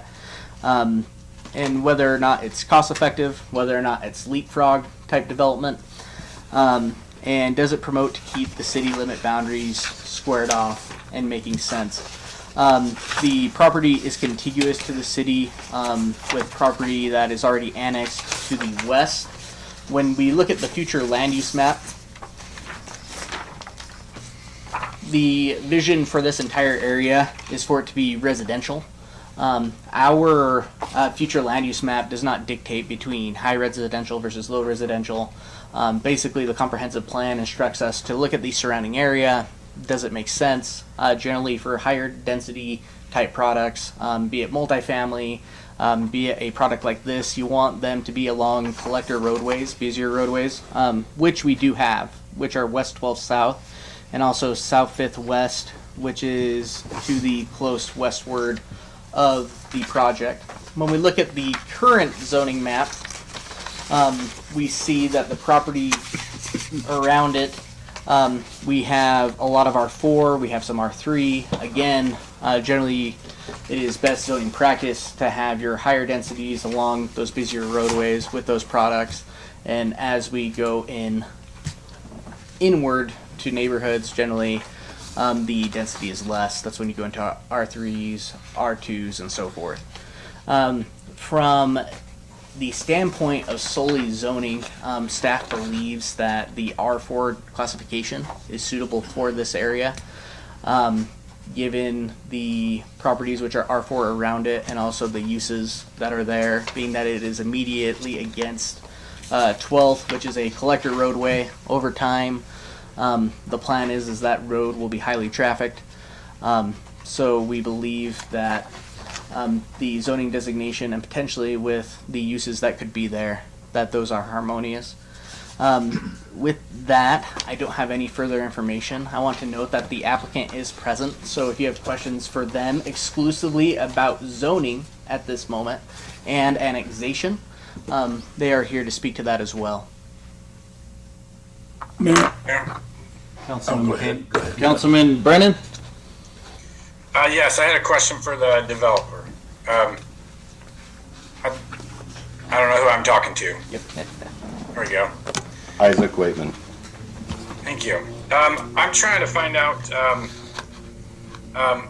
for your building type. Are you talking mobile homes that are truly mobile with skirting or with permanent foundations? I think that would be Mr. for Mayor, the CUP. I think that discussion would be more suitable for the conditional use permit. Okay. Right now, Councilman Brennan, so right now we are discussing the annexation and zoning. Nope, Brock, I've got to stop you, man, because as soon as we annex, then I lose the ability to ask this question. Right? Mayor. Councilman McCain? I've got to go along with Councilman Brennan on this, because once we annex, we don't want to de-annex, and I'd like to make sure that they're going to meet our requirements before we annex this piece of property. Mr. Mayor? Mr. Mayor, they're correct. I would concur with McCain and Brennan and Garvey. So, I guess the question Great. is yours.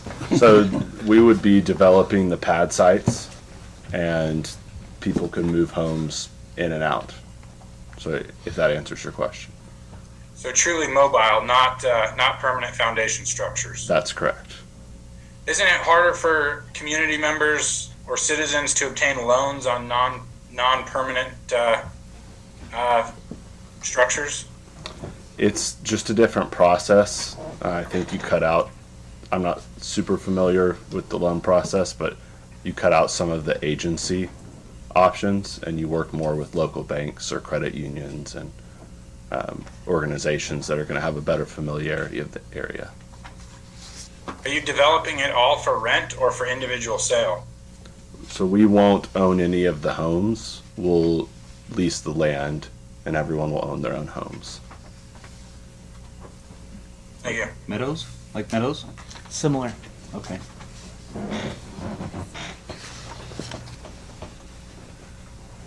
Mr. Mayor? Councilman Stokes? I had a question for the applicant as well. It looked like you've done a lot of work to that property and are preparing it.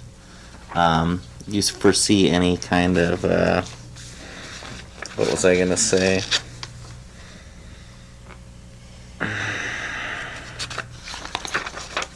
It was in here. I forget.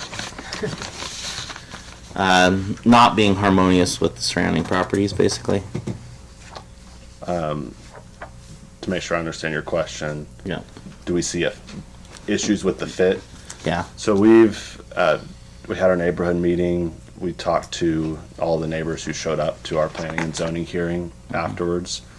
And the impression we mostly had is that most of what we could do would be an improvement to this area.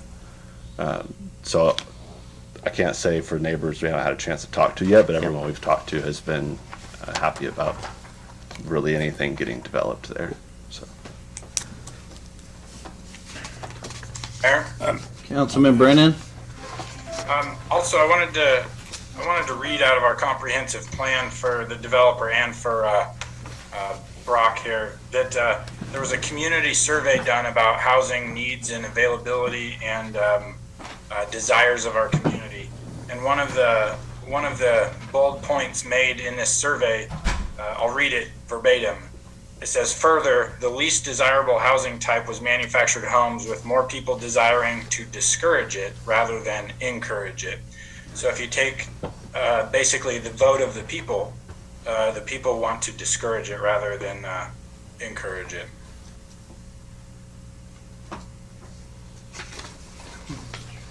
Yeah. Councilman McCain? I got a question for Brock. I see here in the next portion of it here, that in the CP portion, that I don't remember, since it's been a while since I've been back there, the mobile home standards. Now, from my memory, it seemed like it was a little longer than what we have here. Was there anything removed from?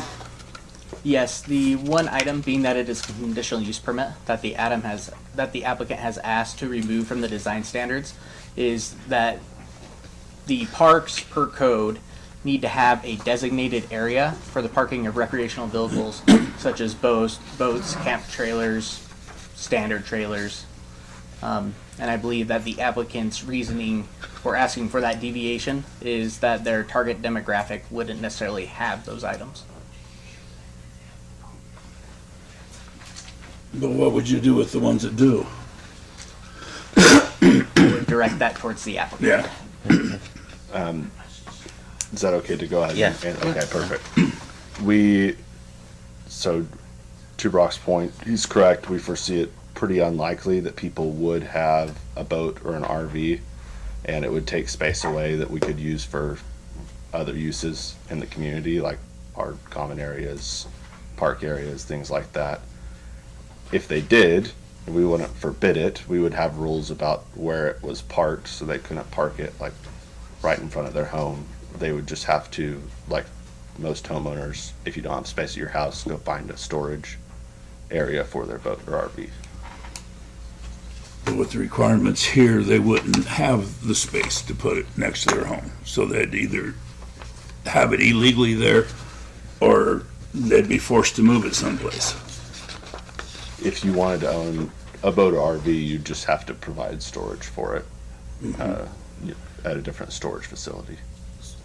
Yeah, but I've seen a lot of them that have boats and RVs in mobile home parks. And that's one of the reasons that was in here, because there's a couple of them that are here presently that do have that location fenced off for just this specific purpose of RVs.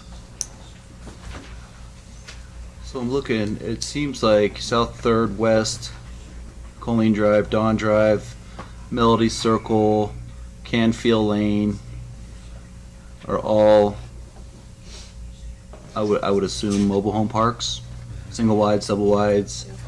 So I think it, and if your neighbors don't have an issue with it, I mean, I think it's a good fit in that area. And this one here, this one right here, all this, Canfield. Yeah, this one has park storage. Right. And then what about this one right here? I'm not positive all of them. I just know there's some of them that do have storage for RVs. Councilwoman Garvin. Can I ask a question to Brock? What is the standard size for this storage area? Is there? Standard size per code? I believe there is. I would have to look at the specific square footage. It can be found in. That's what I think. Yeah. 9-15-3.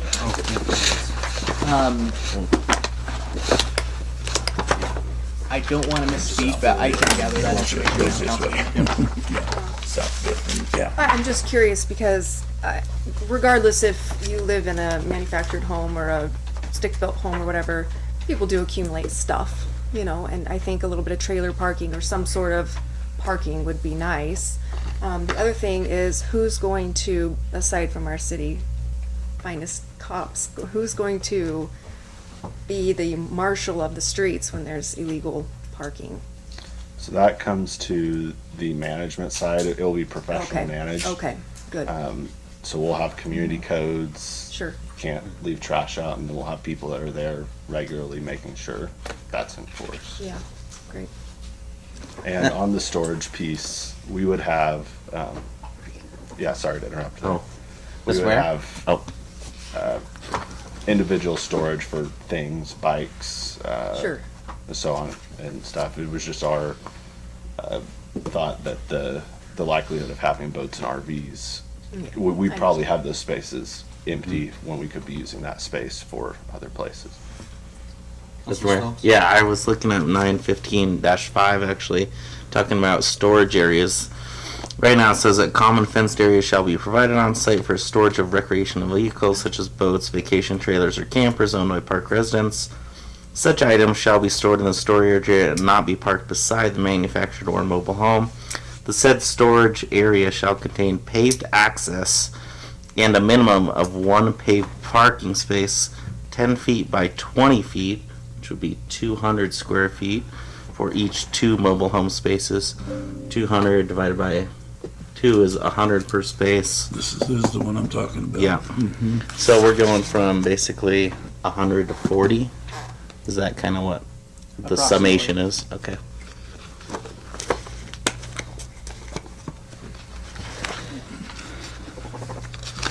Councilman Brennan? Based on the comments in our comprehensive plan, I don't feel like this development is desired in the city of Mountain Home at this time. I'm going to make a motion at this time to deny annexation for Copian Investments, 370 West 12th South Street. Councilman Brennan, can I ask you a question? Yes. Why did we approve Meadows Trailer Park? Why did we approve it? Yeah. We put a laundry list of requirements on them, and which is not happening here. We made them upgrade their facility standards extremely, and this one does not require that. Okay, thank you. So are you requesting not to have the RV storage area? Is that what you're asking? Correct. The conditional use permit, Mayor, allows for the applicant, when a conditional use is present, they can deviate from certain property development standards, such as setbacks, adding certain components, etc. And this is the component they are asking to deviate from. Right. In our guide, our comprehensive guide is a guide. It's what obviously where we have mobile home parks is like in the heart. You know what I mean? I think maybe, and I'm not speaking for the citizens, maybe that's what they were thinking, but I also believe that people need places to live, and I'll be honest with you, I grew up in one. It may not have been any better or worse. Just it was a great place to live, and we always had kids around. It seemed like, what I mean. So Councilman, I've got no problem with it. So I brought it up because I was thinking there was something else to this, but I couldn't remember what it was. That I believe that the storage area is something that, for something that you don't have fences around any of those mobile homes, there's no place to even hide a boat or something like many people do in their backyards. You don't have that capability. So not to be able to have some place for them to put it on site, I think all we're doing is going to be down the road, we're going to be looking at a code enforcement problem. So would you be amenable to putting in storage areas? Sorry, Councilman Stokes. Mr. Mayor, I was going to ask the applicant, you're saying you want 40 square feet in your conditional use permit. Would you be amenable to making that say 100? Because then it would match all the previous ones as well as the city code. So to understand, 100 square feet per space for just general storage. Yes, your storage shed that is highlighted here. Yeah. You're talking about? I would have a hard time knowing how to fit it with our current plan, but I don't think we're opposed to it. Just thinking through the location of those. I think we'd have to look at it. So if that's something that council wanted to impose, we'd try to work with it. And I apologize, Councilman Brennan. Councilman Brennan has a motion on Yes, the table. he does. Do I hear a second? Well, Mayor? Councilman McCain? I got a question for our attorney. Paul? Paul, If this applicant is denied annexation, can he reapply for annexation under a CUP that would meet what council's requiring? Or if we Yes. deny him annexation, or is he just done for a year? No, the annexation, if you settle on just the annexation question, Hey, we lost him. Oh no. Do you not pay your subscription? The battery ran out. Oh, it's too tired. Worked all day. He's tired. If Councilman Brennan and Councilor Fitzer are on watching YouTube, hang on a second. Oh my god. Okay, yeah, there's one right behind you. Could this be any worse today? It's almost over. I We're jinxed almost myself there. last week when Councilman Brennan asked, "Can I zoom in?" I'm like, "Oh, the babysitting of that computer is hard for me."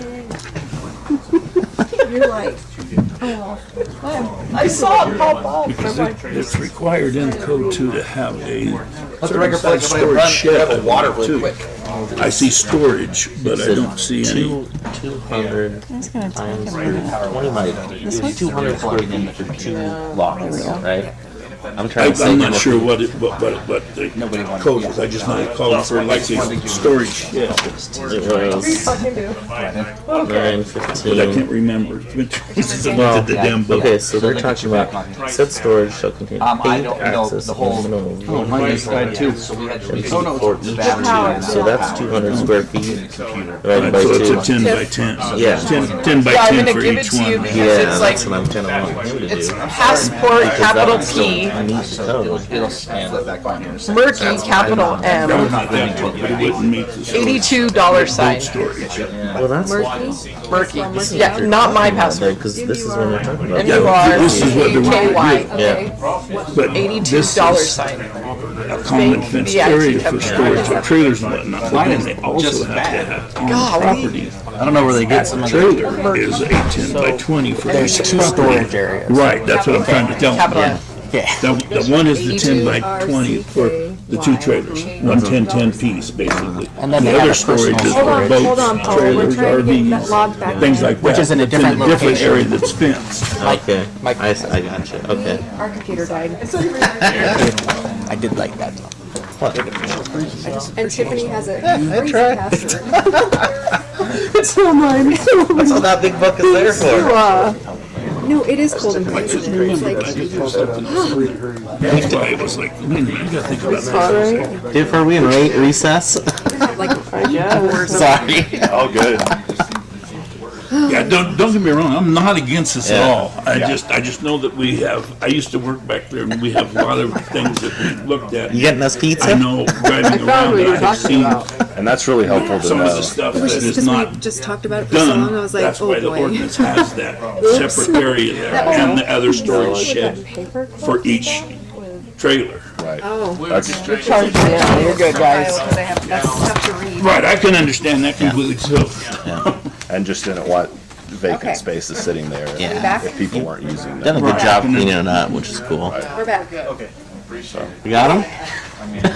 Okay, start over, Paul. Counselor? Go ahead, Paul. so everything that I said wasn't heard. Nope. I don't know where it went. Okay. This Thank goes you, Dan. Okay.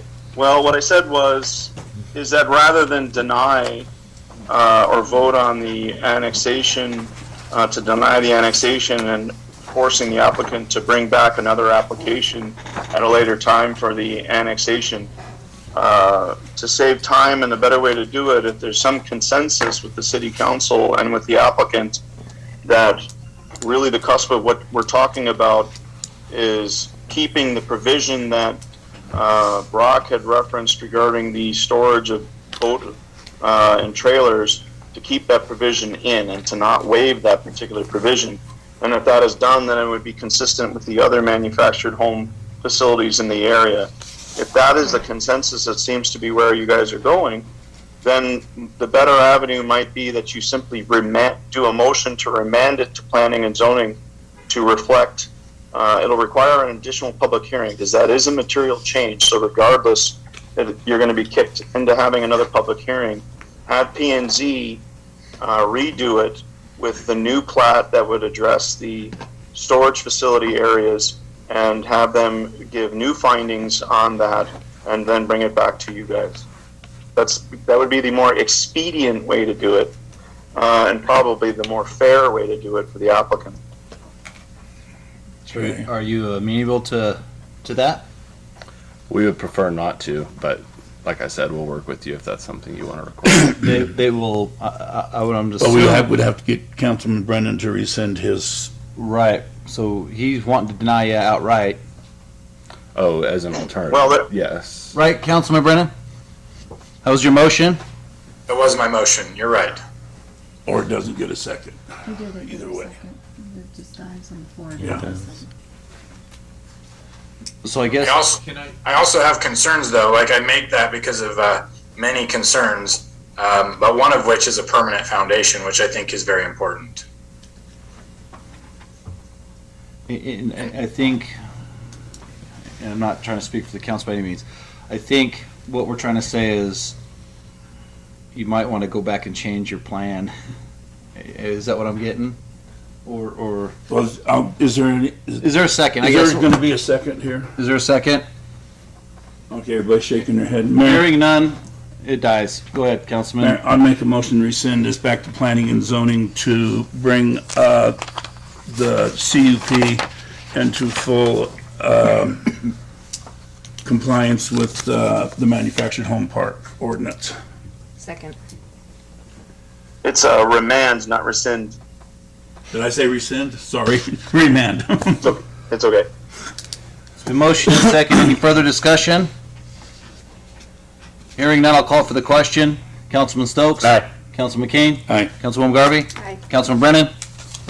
Aye. Okay. Action number 3, deliberation decision on Planning and Zoning Commission recommendation for zoning R4 of Copium Investments located at, yeah. They're all. Yeah, I think 3 and 4 would be 3 and 4. the same. So that's going back. academically you removed Sorry. them all. Yeah. Yeah, we removed them all. And then, we got so 5. 3, 4, so we're gonna go down to number 5, I'm sorry.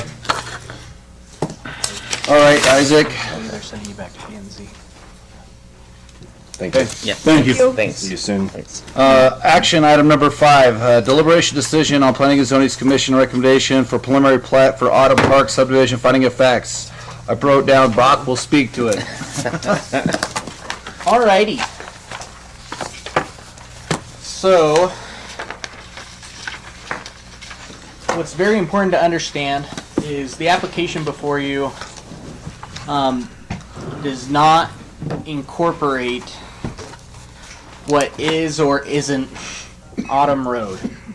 However, before I dive into the application, Autumn Road is ambiguous. Right now, staff, we don't have any documents that support that we have right-of-way, which the right-of-way is what we would take to build a road sufficient to build a length of roadway all the way from Smith Road to Airbase Road. Staff was presented a singular deed from a property owner that shows a public access easement, but that's the only evidence of right-of-way that has been set aside, has been with one property user. We have property owners that are open for it to be a city road. There are property owners that are open to it being a private roadway. There's a bunch of different things going on with that road. I don't believe this will be the last time the road is going to be brought up. We do have other projects in that area, and I believe we will have to eventually consult it once again. But for this application, the way it's presented, specifically with their traffic impact study, that road does not play a role. So that is the road. I can tell you that community development staff, myself, Richard Keedy, we have reached out to the highway district and we have reached out to the county to speak specifically about that road and its future and what it is and what it looks like, so we can have some partnerships. So it's not just this abandoned piece of dilapidated infrastructure.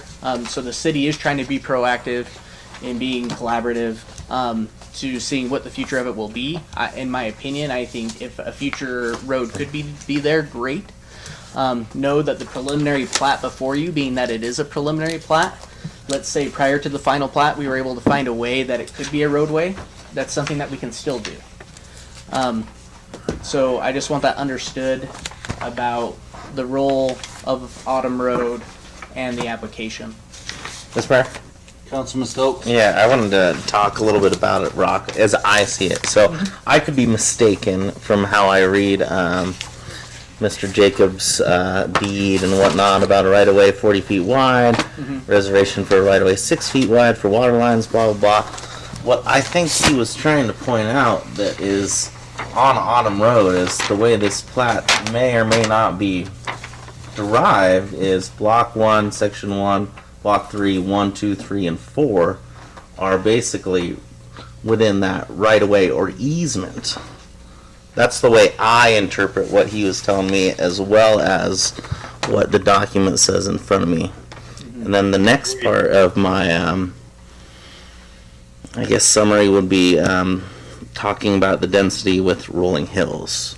You know, in other parcels that we've annexed and approved their plats, we mash those adjoining lot lines with other R4s, whether we did it 3 or 4 houses in a row, so that there was some easement into duplexes, triplexes, quadplexes, and the whatnot. Okay. And that certainly is something I can speak to. I believe that council was going to interject. Paul, did you have something? What am I interjecting at the moment? Oh no, I thought I heard you mumble. I think it's I did too, to where I was gonna ask you. Oh, well, I occasionally mumble to myself, sorry. That's okay. No worries. Well, Councilman McCain? Yeah, Paul. Yes. Now, it is not our determination or decision that we need to make as to whether or not this subdivision legal bounds have been met, is it? Because we're not approving what their legal boundaries are we? You are approving a preliminary plat which depicts the property boundaries. And to the extent that the applicant seeks to have a preliminary plat approved, we have a duty and an obligation, as it were, to ensure that the all 4 corners of the document are purportedly owned by them. And so for that purpose, we do inquire as to that. Okay. And that's why I am actually concerned and want to make sure that the 4 corners of that plat with the platted subdivision does not include disputed property that may or may not be owned by the Autumn Place. And I certainly do not want to get into the position where we try to be a court of law and determine the nature of whether it is an easement that those property owners did to create this purported road, or whether it was actually deeded. We're not getting in the middle of that, and the only thing that I would want to make sure is that that boundary of the plat that is before us today does not include any of that property, and then 2, does not create a stub to enter into it, because we have no right to grant access to an adjoining property, nor does the applicant have the right to seek that. And so that should be part of our preliminary plat deliberations that we have. So in essence, what I'm saying, no, we don't stand in the place of the applicant. We have not signed an affidavit of ownership ourselves, but we most certainly can inquire as to whether they are including property that is out, that extends into this disputed area, that are on other people's deeds, whether it creates a road or not. Okay, Mayor. Councilman McCain? I'm going to make a motion and that this be tabled until the applicant can bring documentation back that our legal counsel will be comfortable with, knowing that the property that he is using is his property. Mr. Mayor, Second. Are you the applicant? I am. Come on down. Mayor and council, I don't like these meetings generally, but this has been comforting to me to sit here tonight and watch. This sounds like I'm buttering you up, but I really am not. But this has just been so delightful to watch everybody interact and behave like Americans. It's just been wonderful. So thank you for doing that. Thank you. That's refreshing to hear. That ain't normally what we hear. Thank you. It's just been very nice. So can I go over this document with you? This is the easement document that has been discussed tonight about the 40-foot right-of-way that was dedicated in 1973 by Northwest Properties. And the way this is described, it's our position that this is entirely outside of our property. So this is a 40-foot easement, and the way they describe this in this easement is it's 20 feet on each side of a line. So they describe this line, and 20 feet on one side and 20 feet on the other side is the 40 feet. And the way that this is described is you start at what is essentially our property line, you go west 20 feet, then you go south. That's the line. So you go west 20 feet before the line starts, and then you go south. So you're 20 feet west of this 40-foot wide easement. So that's entirely, the entire 40 feet is off of our property. The east side. I didn't hear that. Is off what property? This property that we're proposing on. He's saying the whole 40 feet is not on his property. This one. The east side of this easement runs along our western property. So it doesn't impact our property at all. And that's also reflected in how the road is built. The road is not on our property. The road is. And does your western property line in any way create a stub or otherwise allow access onto what this disputed road could be? Well, our preliminary plat shows a road going to that, but as we discussed in the Planning and Zoning Commission, we were going to barricade that so no one would have access to it. Okay.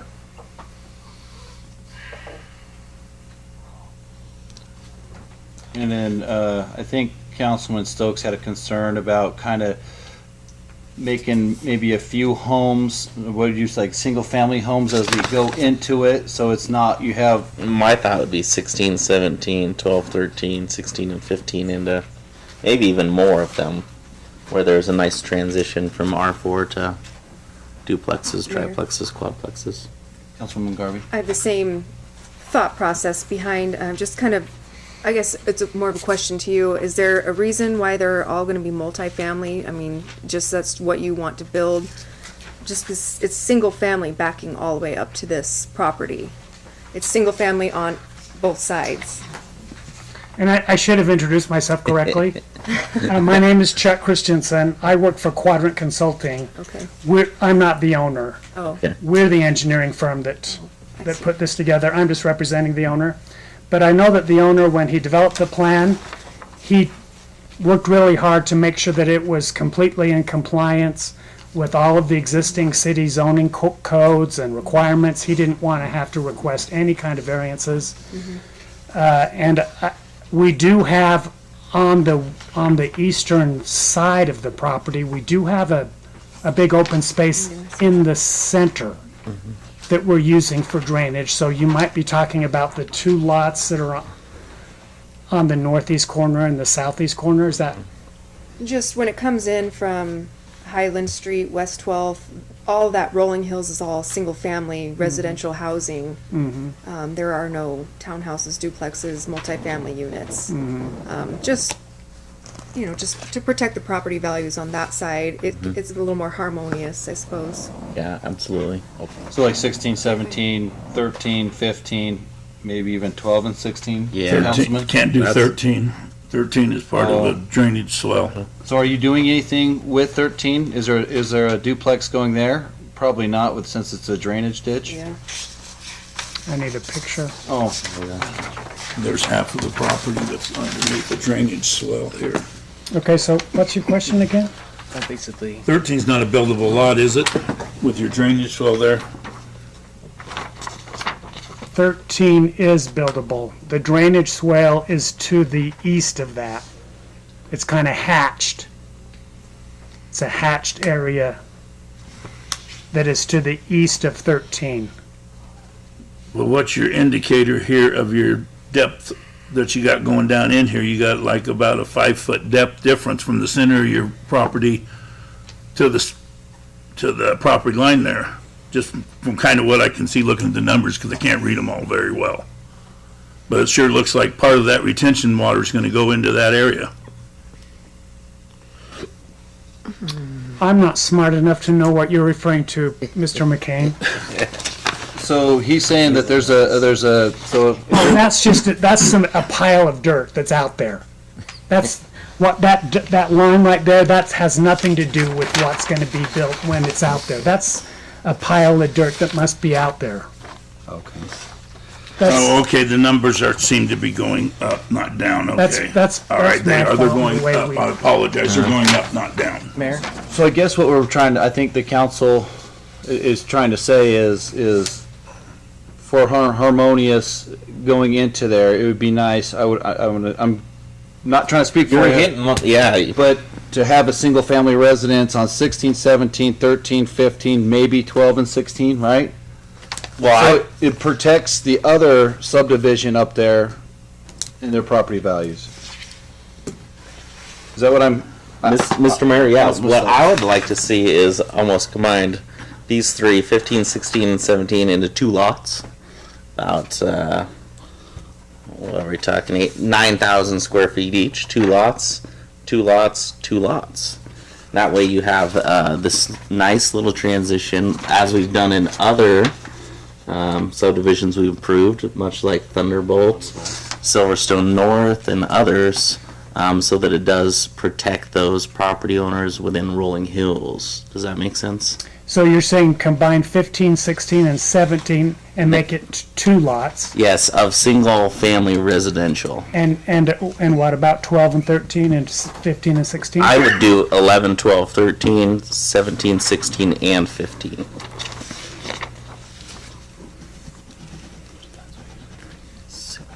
Mayor?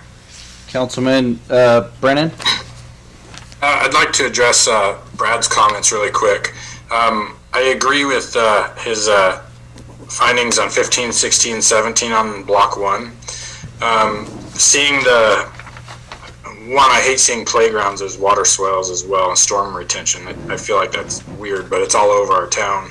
To me, simply lot 13 and 15 in block 2 combined with the space that lot 14, the stormwater retention area, creates, to me is a acceptable transition zone for the houses to the east. So just 13 and 15 to be single family residents in block 2. Not 17? 13 and 15 on block 2, and then I would be fine with Councilman Stokes' request of combining 15, 16, and 17 into 2 lots, both with single family residents. 14 and 15. Get there. What one? Mayor, I'm sorry. No, you're fine. If you're going to combine, it'd be 14, 15, 16, 17. Am I not? That's on block 1. He's talking block 2, just 13 and 14 going to single family. Yeah. Oh. Mr. Mayor? No, I think Councilwoman Garvey saying if you're going to combine, if you're going to do a 15 to 16, 17, you fit 14 too, right? Well, yeah, to make them even. Well, Mr. Mayor? Councilman Stowe? I only say that because 15, 16, and 17 are approximately 6,000 square feet each. And if we take that and multiply by 3, we're at 18,000. Divided by 2 is 9,000 for 2 nice lots. I see. Okay, all right. Yep. Similar to adjacent properties. Okay, I got it. Mayor? Councilman Brennan? In addition to these comments, I have 2 other concerns. One of which is the really thin strip of stormwater retention to the very south. on the south side of Highland Street.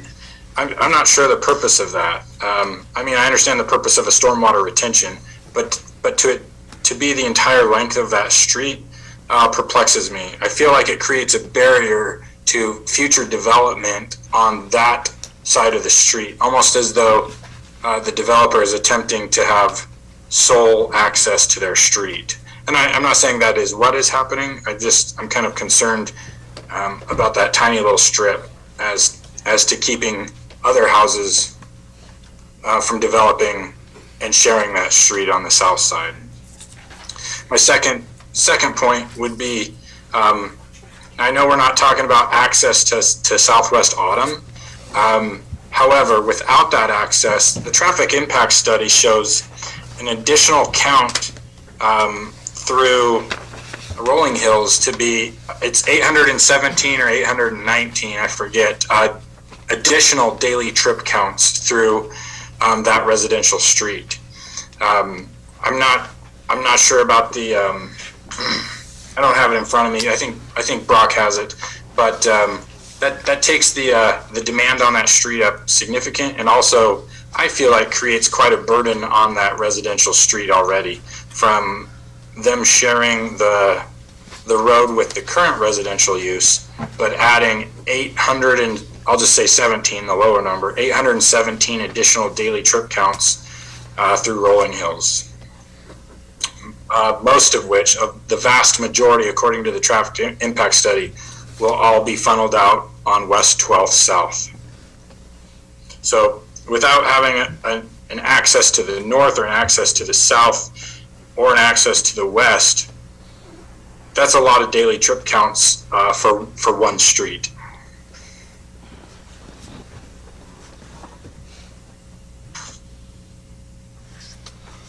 Council members, what do you want to do? Well, I've made a motion, but I want to make sure that with what we've got right now, that the applicant talked to the attorney about his legal description, but are you happy with that or not? Paul? Well, based upon the representations of the applicant's representative, I'm satisfied by that, so long as that representation makes its way into the conditions of approval. I'm looking at P&Z's conditions, and they're not there, and so I would want to make sure that there's a representation that a motion to approve would include a condition that the property will not be permitted to access this disputed road until it becomes a public road by court order or agreement of all interested parties, and that the property does not include any portion of that road. So that would be just a condition of approval based upon his representation. That's going to be blocked off because the gentleman with the beard and his wife, when they got up there, that's a legitimate issue that I wish to make sure is addressed, which is that once those homes are all developed, they're going to access this alleged road that these property owners adjacent are required to maintain because the county claims they don't own it, we don't own it, and so that means that the Autumn Park residents would not have any right to access it, and so unless the developer, pursuant to what we're going to require tonight, provides a condition of approval that requires that to be blocked off, they will access it. So. Okay, Brock, or Mayor. Councilman McCain. Do you have all that you just said? Then I will withdraw my motion to table.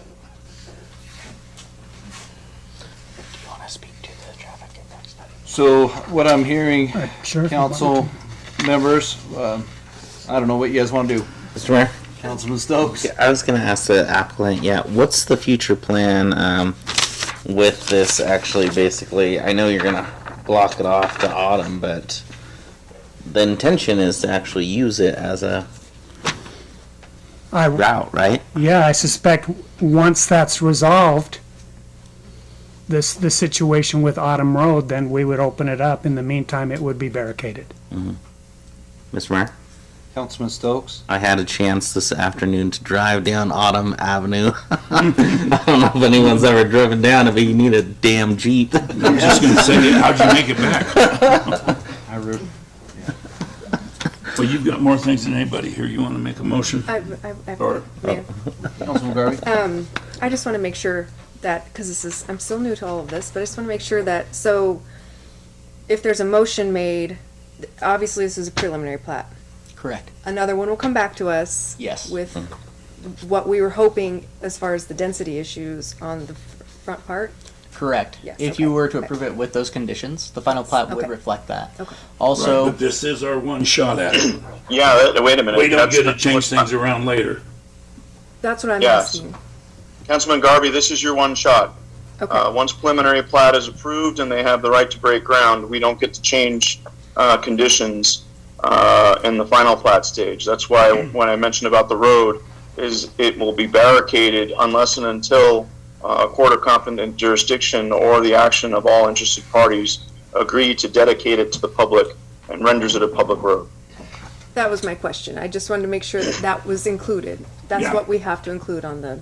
Yes, that needs to be Yes, included okay. in That your was- lot yes, sizes that's and what I was whatnot. That's asking. why I was wondering if you wanted to make the motion. And I agree with I agree with Councilman Brennan. I think there's going to be development on that side. I think you should have to take the storm drain out and take out number 4. Yeah.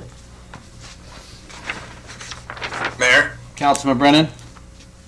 I feel like there's too many unanswered questions. The developer isn't really responding to our questions at all at this time. I would like to ask the council to set this for a city council public hearing.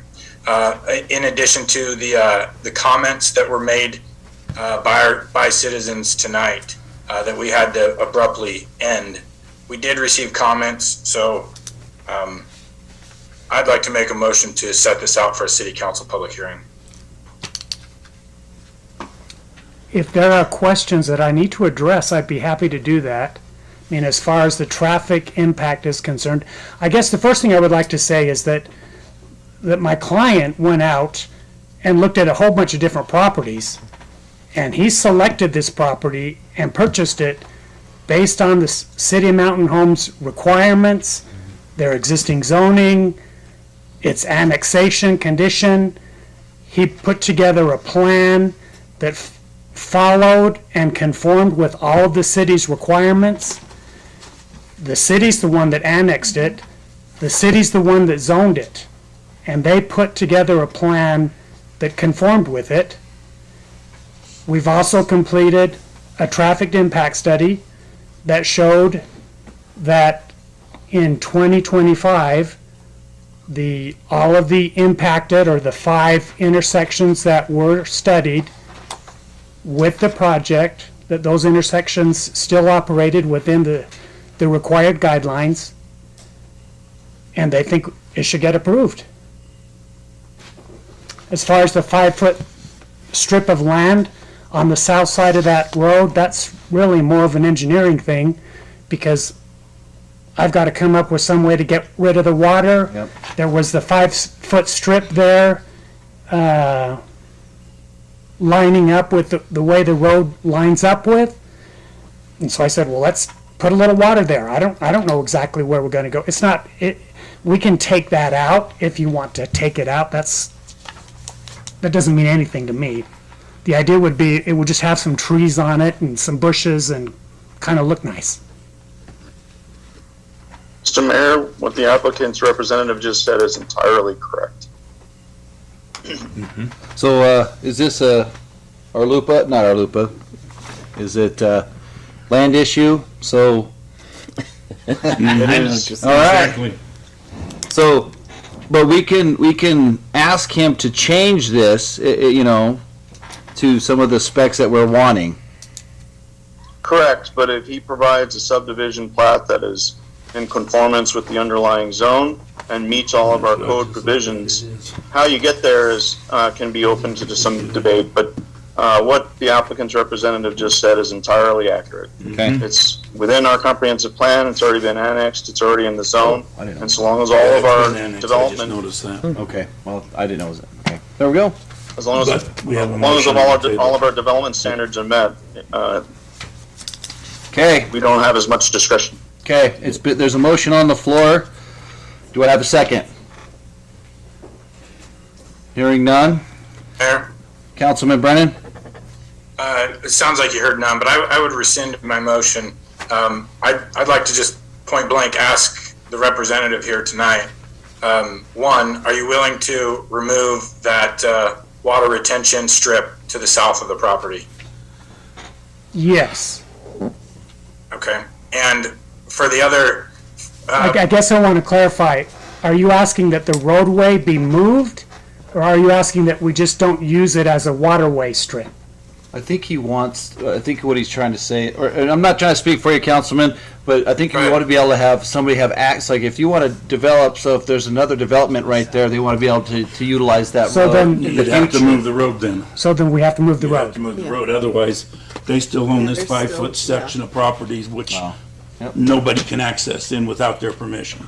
But, We've had yes. contractors do that before. which- I'm reasonably sure my client will move the road. So that's a yes, Councilman Brennan? The intent was not to be a spite strip. That's not what it is. We were just lining the road up with the existing stub out. Mayor, Councilman?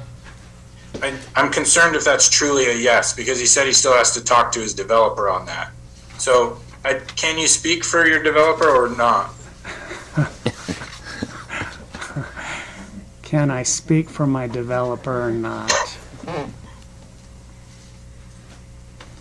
I will speak for my developer on that issue, yes. How about the lots for the other Yeah. councilman?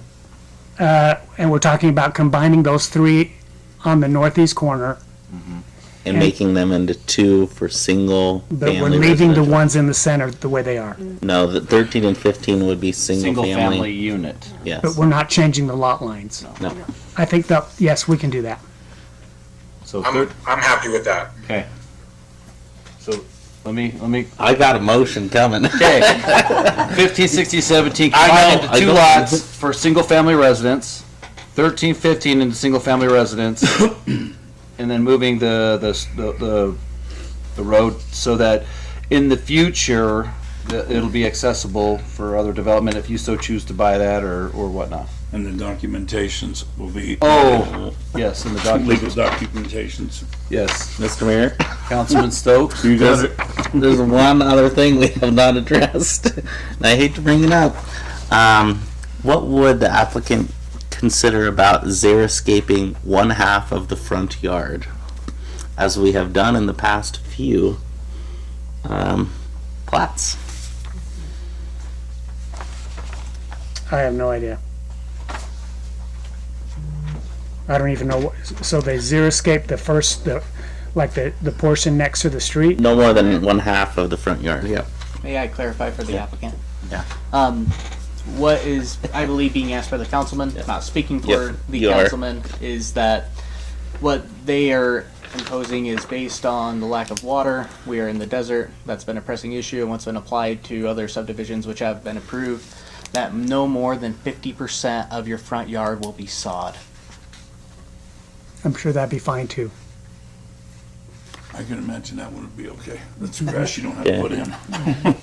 Mr. Mayor, I think I'm ready. I got a big, long motion coming up. Go ahead, Councilman Stokes. Let's see. Mr. Mayor, I'll make a motion to accept the Planning and Zoning Commission recommendation for a prelim plat for Autumn Park subdivision and finding of facts with several conditions. The first one being that we need legal documentation about Autumn Avenue and the easements. That's number one. I'd like to see in block 3, lot 4 totally taken out, that corner lot. I'd like to see the 5-foot stormwater retention taken out. And lots within block 1, 15, 16, and 17 divided into 2 single-family residential units as well as within Block 2, parcels 13 and 15 as single-family residential units. Can't take out all of lot 4, you just coming into here, that's still a viable lot. Okay. But that's all of 4. Well, Just I'll the water. amend your motion. Just- I'll amend my motion to remove that taken out of Lot 4 within Block 3. And then the last one, the xeriscaping, no more than 50% of the front yard can be sawed. That's the longest motion ever. Yeah, I think so. I second it. There's been a motion and there's a second. Any further discussion? Hearing none, I'll call for the question. Councilwoman Garvey. Aye. Councilman McCain. Aye. Councilman Brennan. Aye. Councilman Stokes. Aye. Okay. Chuck. Thank you very much. Thank you for your Now you time. still wish we'd have shut up? It was very great. It was great. Thank you. All right, ordinances, action. Ordinance 1738, annexation of East 8th North.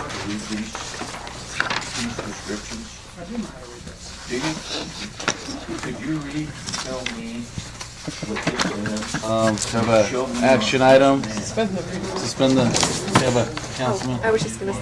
Oh, yeah. Mr. Mayor, Here, I don't. I'll make a motion that we suspend the 3 reading rule and read this ordinance by title for its one and only reading tonight. Second. The motion is second. Any further discussion? Hearing none, I'll call for the question. Councilwoman Garvey. Aye. Councilor Brennan. Aye. Councilman McCain. Aye. Councilman Stokes. Aye. Tip, please read the ordinance. An ordinance annexing to the city of Mountain Home, Idaho, the real property hereinafter described and declaring the same by proper legal description thereof to be part of said city of Mountain Home, Idaho, and providing an effective date.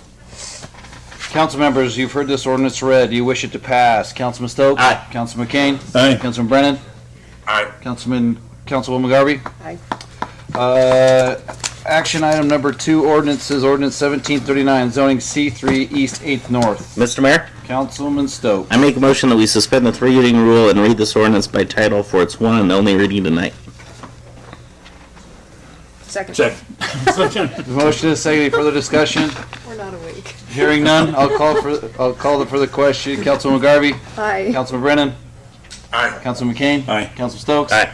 Tip, please read ordinance 1739, zoning C3 East 8th North.